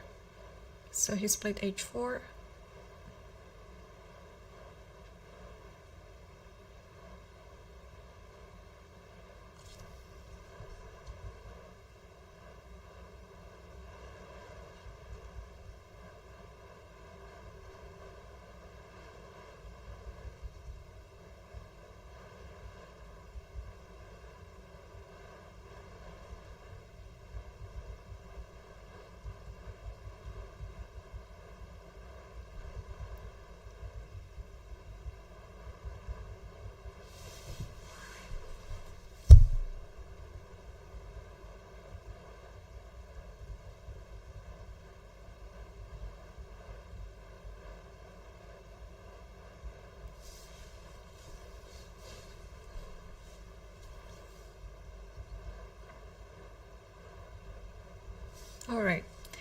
Let's come back to the game. I just had some interesting coming up to do, and yeah, oops, I closed it accidentally, sorry. So g5 is already on the board. What is the intention here, right? h4 here and then g5. So you're giving up a pawn, but it is fine because you want to get this pawn maybe. But how do we get to this pawn? Yeah, I think with this type of exchange it's gonna be quite hard for white to get a win. It's opposite colored bishop and black has this compensation with 2 pawns. And what just happened? g5 and Muradli just played b4, attacking the bishop. So maybe the bishop has to move here. Looks like it's a safe move. And what just happened? Okay. And after bishop d4, can black keep going like this with b3? So maybe rook a6. Trying to take this one. Oh, but there is this one, yeah. Wow, gotta be careful.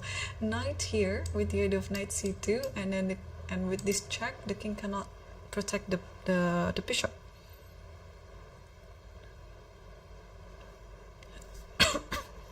Alright, so b4 is still on the board. Yeah, Parham, what did Parham do? Yeah, I think it's bishop d4 followed by b3. We'll have to move soon. Yeah, bishop d4 and b3. Yeah, so this looks very tempting that you want to attack f6 pawn, but yeah, has to be careful with this idea.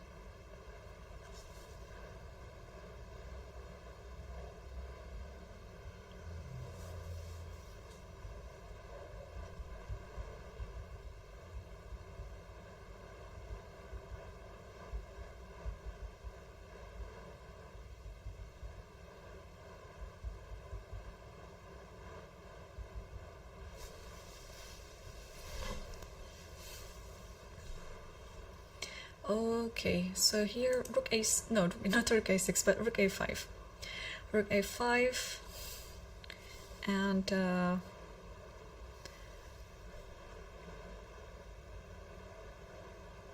yeah, how to continue with this position?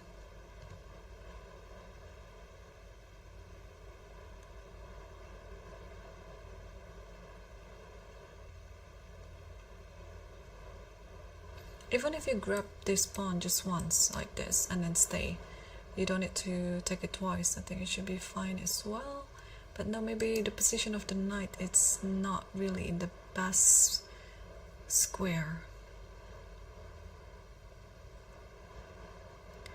But how do we improve the knight? Maybe here with the idea of knight c6, and also here still this is the idea. So yeah, Muradli took on g5, and I think we're going to see this position, and knight b4.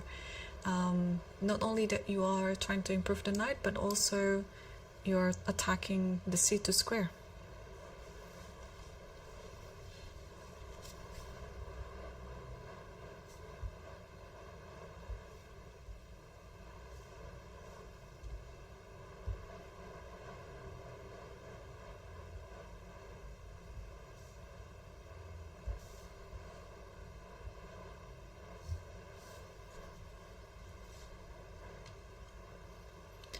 Okay, so what we have is, oh, instead of knight b4, he went for knight e5. And I think the idea still stands. It can go here, but also at the same time, yeah, you don't want to do something like this, yeah, even though it looks like you're winning a pawn, but now these 2 pawns on the 3rd rank, they are unstoppable.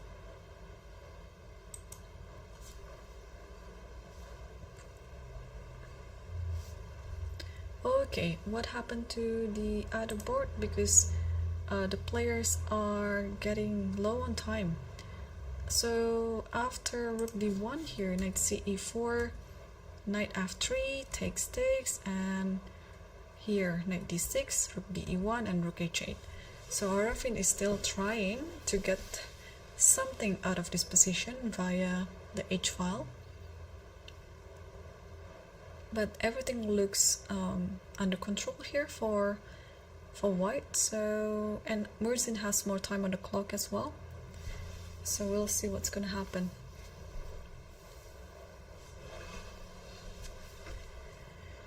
Okay, are the games currently going on still?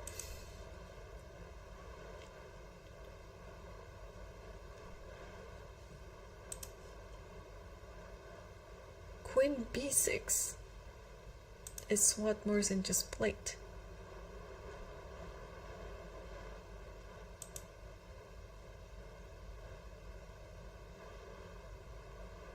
Oh, and let me switch back to Salem's game, because he might have some deja vu in this game, because he was also having a winning game in the rook endgame against Tabata Bey, and in this position he's also just winning, but I think this one is an easier position to win the game.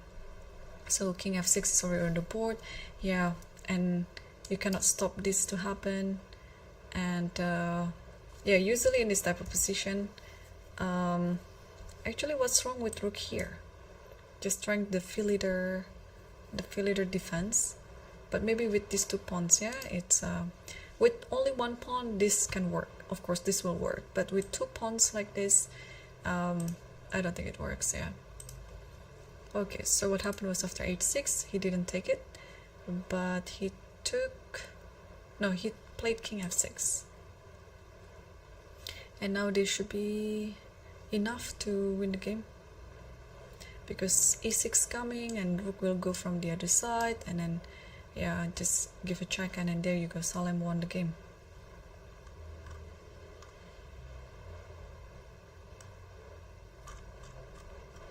Okay, let's go back to the 4th board.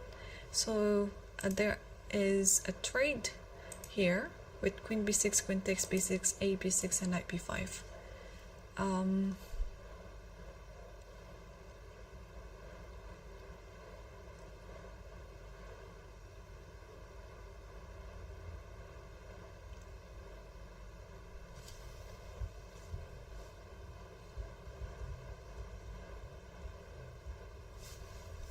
Okay, so knight b5. Who's playing for what?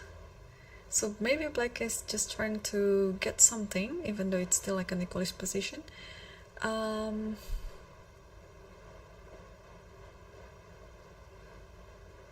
So after knight b5, what do we do here? Knight c2, knight d4, or even like a move like knight d4 immediately should be fine, because you're, yeah, with the pawn on here, like if this happens, then you have this idea to go to the back rank like that. So this is still the current position right now.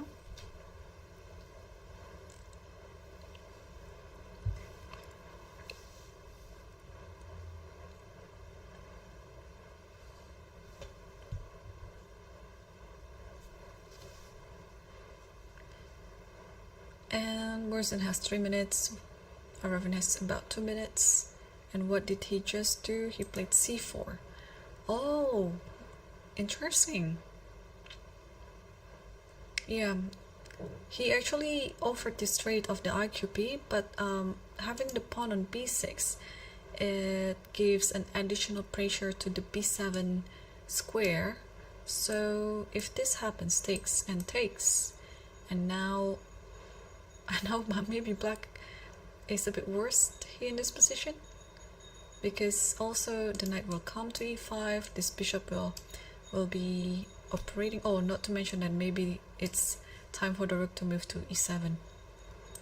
So c4 is still on the board, but just a bit worried for Aravin, because he looks like pushing this position to win, where I think he could have just repeated the moves sometime like 5 or 10 moves ago, and the opportunity occurred a few times too, but he didn't do that. He just played along this position. After knight c4, Isn't white better, or should be just still drawn?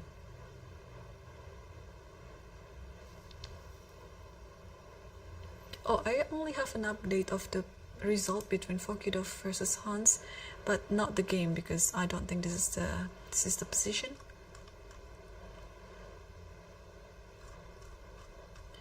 Okay, and what about Parham?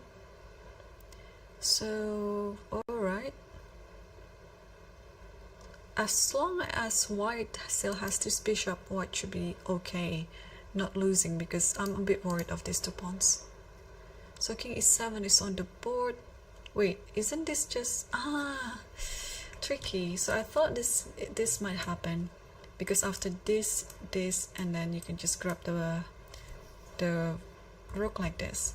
But after rook takes f6, check, and then you just grab the rook with the knight. So yeah, that was such a tricky move by Muradli. But also, I mean, you have to step away with the king like this in order not to get free knight on e5. But now if this happens, takes here, king moves, let's say, and check here, king moves again. Are we afraid of this? I think we should be, right?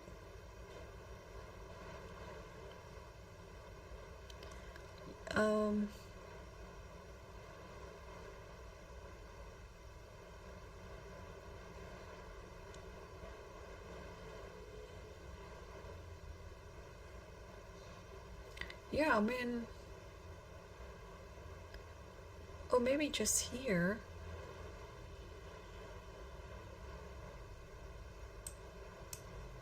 If here, then no, I mean, this is losing. Okay, maybe, yeah, maybe white should maintain the bishop on the board, but this knight might be tricky in the future. What just happened? Rook c5. Okay, so offering this trade, and if I don't want to trade the rook, let's say rook moves here, then maybe just this. Okay, so maybe this rook trade is a must, because yeah, this position is just better for white now. So this rook trade, maybe black has to take it. Or what can black do? I think black has to take it. Takes, and then king e6, let's say, and maybe king d4, something like that. Oh, there are some moves on the board. What is it? Yeah, I think it's all the capturing on c5 just happened here, and then bishop takes c5. And where does the king go? I guess it should be e6.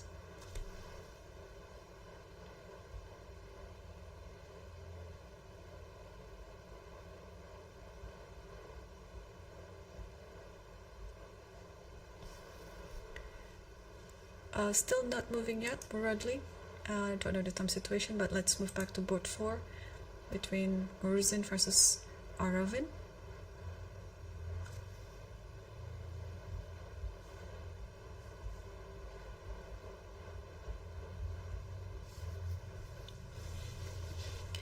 And knight g5, yeah, just this one is it's a very nice idea. It's attacking this and this at the same time too. So yeah, so now after knight g5, white is planning to take the rook followed by rook e7 again.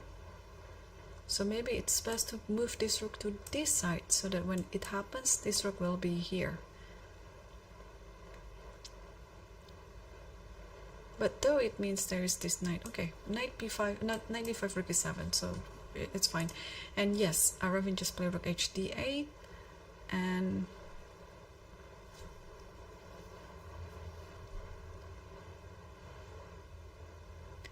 now what to do? Bishop takes b7. Yeah, that pawn is a loss. Wow, Aravin might be going to suffer 2 losses in a row where he shouldn't have lost actually. Let's see the eval bar. Yeah, white is winning now. White is winning. Wow. So Murzin could be one of the leaders coming to the last round tomorrow, because he has 5 right now. So the other 3 boards, first board, second and third, they are drawn, and Murzin is on the 4th board, and this is the only board with 5 pointers. That's still going on. So if Murzin won, he is going to join the leader tomorrow, along with Daneshvar and Sam Shanklin. The 3 of them will be on 6 points out of 8. And judging from the colors, I think if Murzin wins this one, then he's gonna play with Sam tomorrow as black pieces. So Sam will have white, Sam Shanklin will have white, and Murzin will have black, and Daneshvar will play with who could he play? Anyone, pretty much. I don't know. Anyone with 5.5.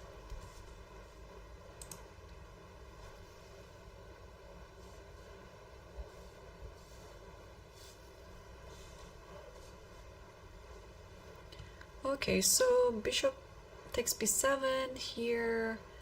Knight d4 was already on the board, and white took the rook, takes the rook as well, and now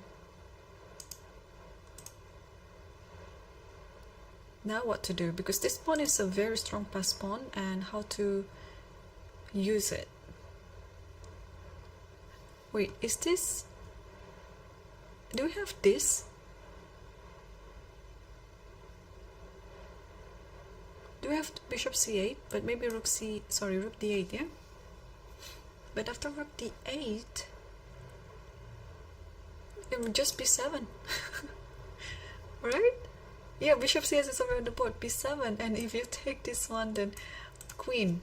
So you might have to sacrifice an exchange like this, and then takes, and then takes, and then okay, how to win this position? Maybe just, okay, first of all, do not fall into knight f3, check with this fork if you play this one, so maybe just play rook e7, and it should be enough to win. And okay, after bishop c8, I rather play rook d5, because he has to stop b7 with rook b7, sorry, rook b5. But this position, what just happened? b7 is already on the board, so we are actually going to see rook b5 soon.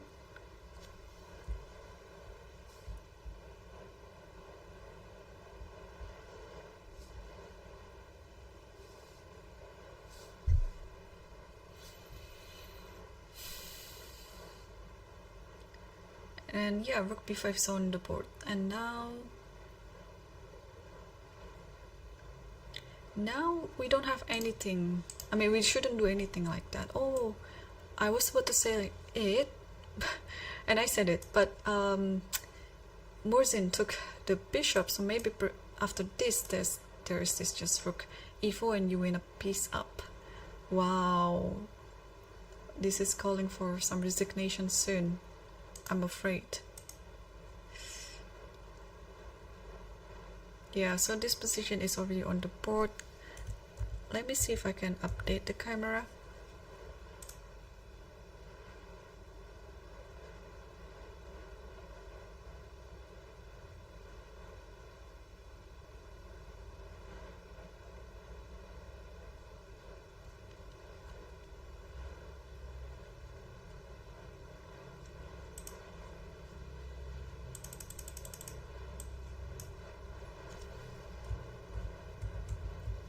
Okay, so still no move yet after rook e4.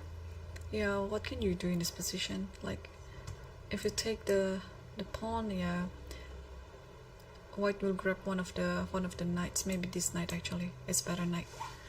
Yeah. Wow, Aravian was leading the tournament, but yesterday he lost in a heartbroken way, and today I think he's going to lose again.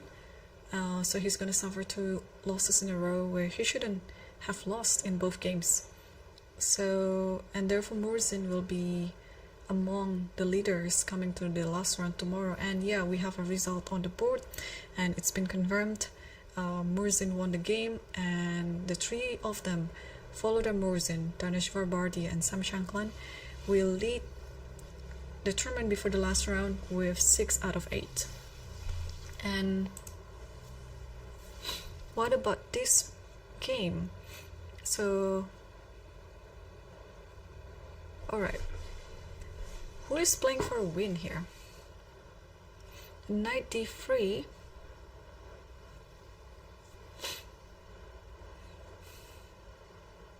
So now if king e3, let's say,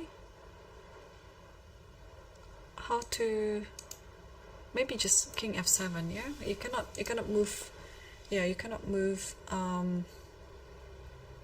the bishop because f6 is hanging.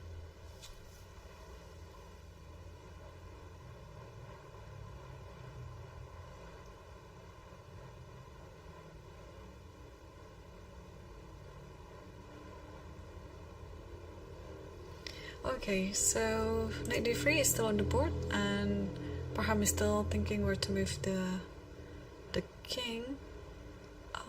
Is there any twist in this position?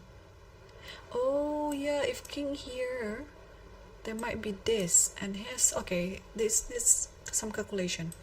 If rook takes, then check here and takes, and then what else? I think it should be fine. So, because the rook can just handle it, and especially in this position, it's still a draw, or white can actually win, so it's quite a risk. So after king e3, Muradli didn't do that, he just played king f7. And I think we might actually see this one. Rook a7, king g6, and then rook a6 again, and king f7.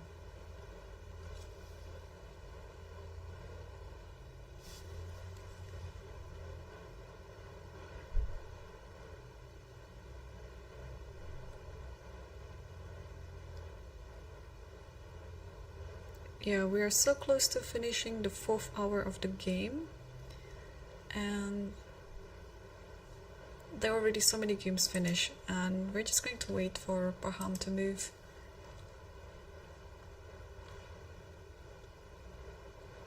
But in that game, yeah, Fakidov finally won against Hans Niemann. Yang drew against Boronik. What else? Do we have an upset in this game? And king d2. So here Parham didn't try to give some checks or repetition. He played king d2. Yeah, with the king on c3, everything is under control.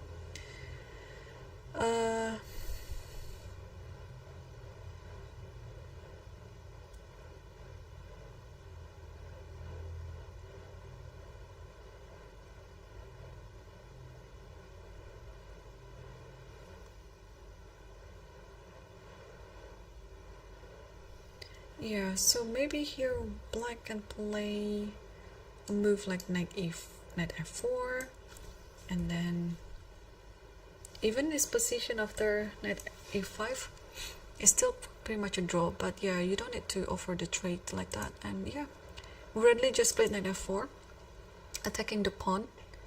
And now what to do? After g3, let's say, you can always come back. You can always come back. What else can you do? You might actually go here. Okay, whatever the move is, it should be fine because the bishop is protecting everything, and the knight can go here. So knight f4 is on the board. Yeah, I think Muradli looks ready to just check hands and agree for draw.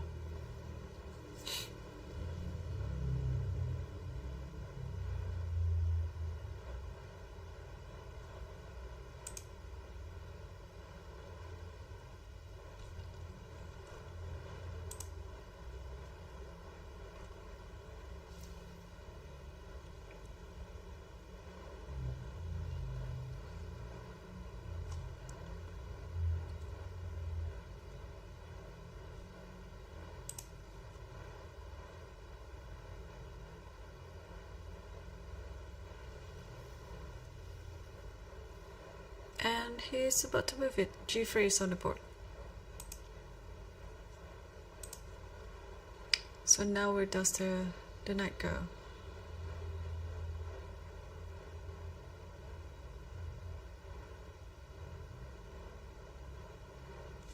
What about knight h5? Just attacking this pawn. Also you're protecting this in case g4, you can just take it.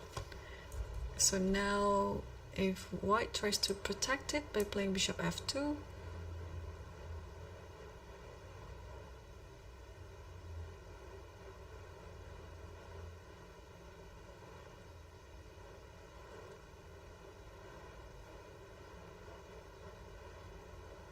maybe then I can just move like this and going the other side.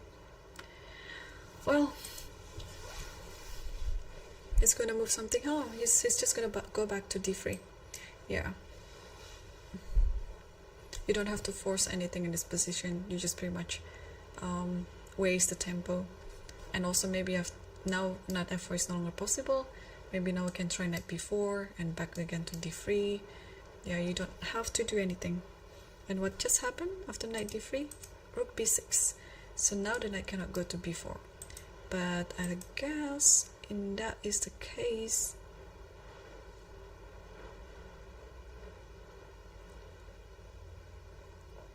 I think you are forced to play knight e5 eventually. Yeah, and he did that. Because if you play king here, then there is a check. And if you move your king, bishop takes f6. If you move your bishop, then this one is going to be hanging, like maybe like this. So I think, yeah, you are forced to play knight e5. And in this position, if white didn't take on e5, then it's just a draw. But if white took it, I think it's also a draw. But it's just that that's the critical line. So takes, maybe king c3 to stop anything like this, and maybe try to, yeah, it should be a draw because the bishop is also holding on to this pawn. So maybe after this it's important to play, what could be the move?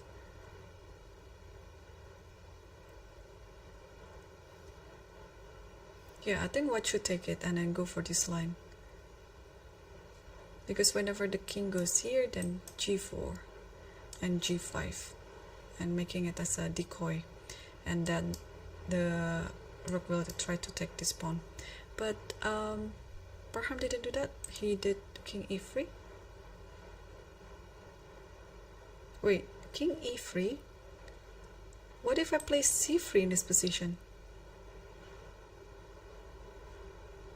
If you take, then there's knight check here. Oh, is this a mistake? No, it is not a mistake. It is happening. It is allowing c3. Oh, he didn't do that as well. I think he did knight d3. But what happened after c3? Let's check. Oh, c3 is bad because, oh, rook b7. And then, oh shoot, yes, of course. The rook steps away from the check on c4, so yeah, that's not a good move. So not c3, but he played knight d3. So he's trying not to change the nature of the game.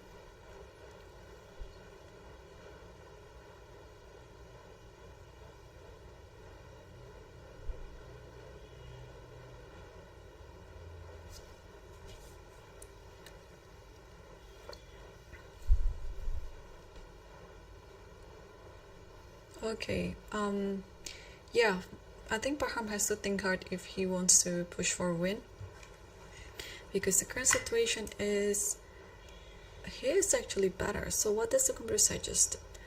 Rook b7 check, king g6, king d2, okay, king g5, like this, bishop h3. Oh, and then you grab this pawn. Okay, so eventually black will will not have enough tempi to protect the f6 pawn then. check here, and then just this idea, yeah? So what happened was after bishop c3, knight e5 again.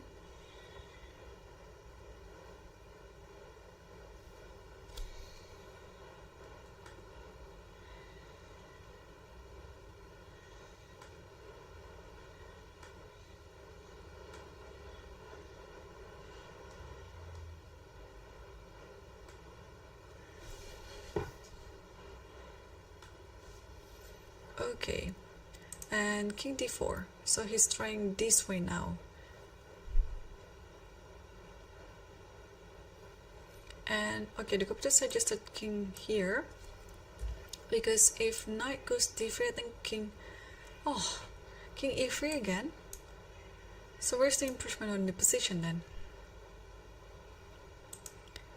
So we have king d4 and knight after check, and now Parham moved to e3.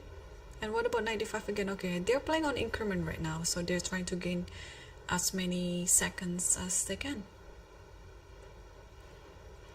And knight d5 again, I can see it from the camera.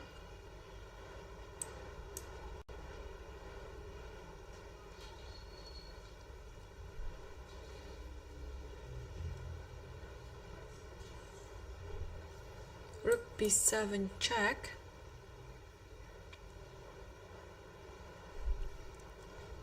So you have to play king g6 then.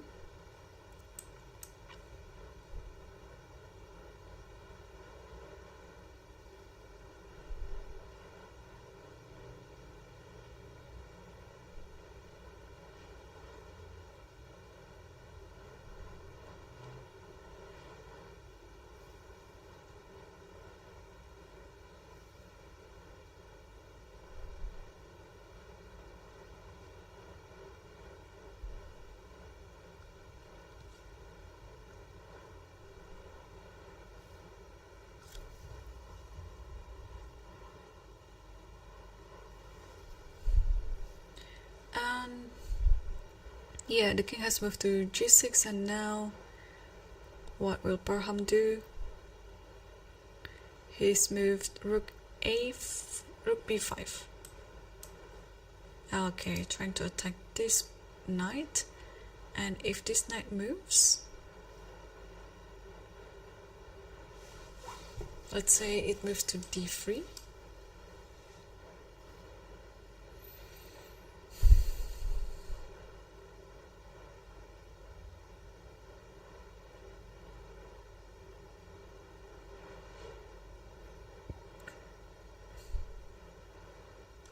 Maybe, is he planning to play this?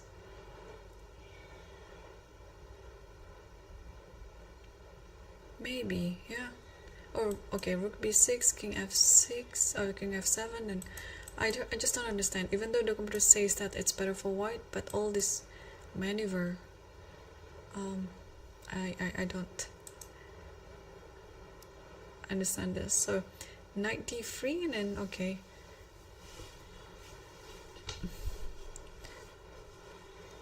I have a suspicion that Parham just might agree for a draw, but he will try.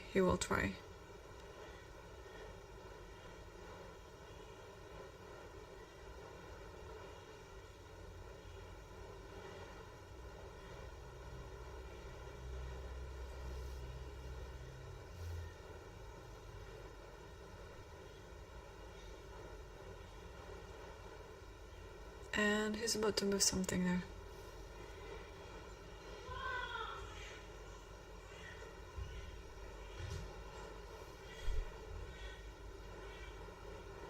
King d4 again.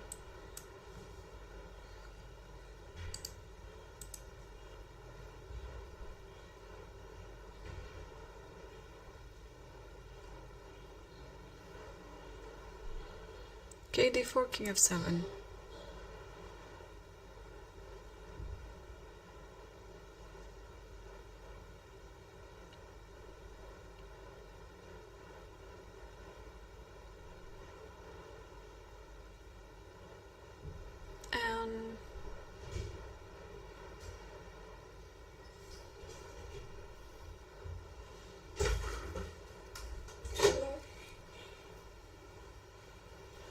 Masih kerja.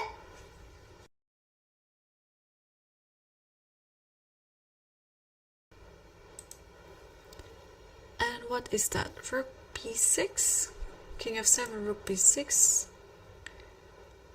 Yeah, it seems like Barham is stuck. He couldn't come up with the winning idea, which is hard, of course, in this position. You have to put exactly the position. I mean, now the computer is back to giving just 0.2 position, but it looks like it's almost drawish now.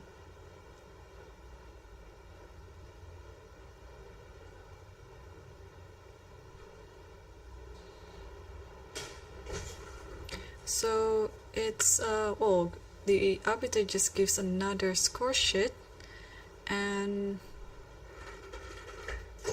are we going to see some repetition here? Rook b6 95, rook b7, king has to go to g7, g6 again.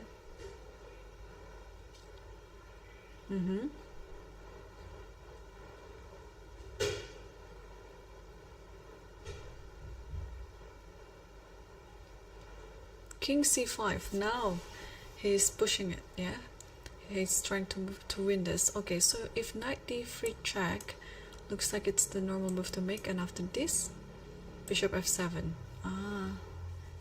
Okay. Alright, I'm afraid I just have to wrap this up and give my prediction. So even though Parham is currently looking better and is pushing to win this one, but I'm afraid that it might just end with a draw. So tomorrow we'll have 3 leaders before the last round. We have Volodar Murzin, Sam Shankland, and Daneshwar Bardia, and the 3 of them are on 6 out of 8. And yeah, tomorrow is the last round. Everything is at stakes, and we're just gonna see who is going to emerge as the winner, or will we see a shirt first or an outright winner. So I'll be coming back again tomorrow at the same place at the same time for round number 9. It's going to be very exciting, so stay tuned always, and the Lichess broadcast commentary. And thanks for watching, and see you tomorrow.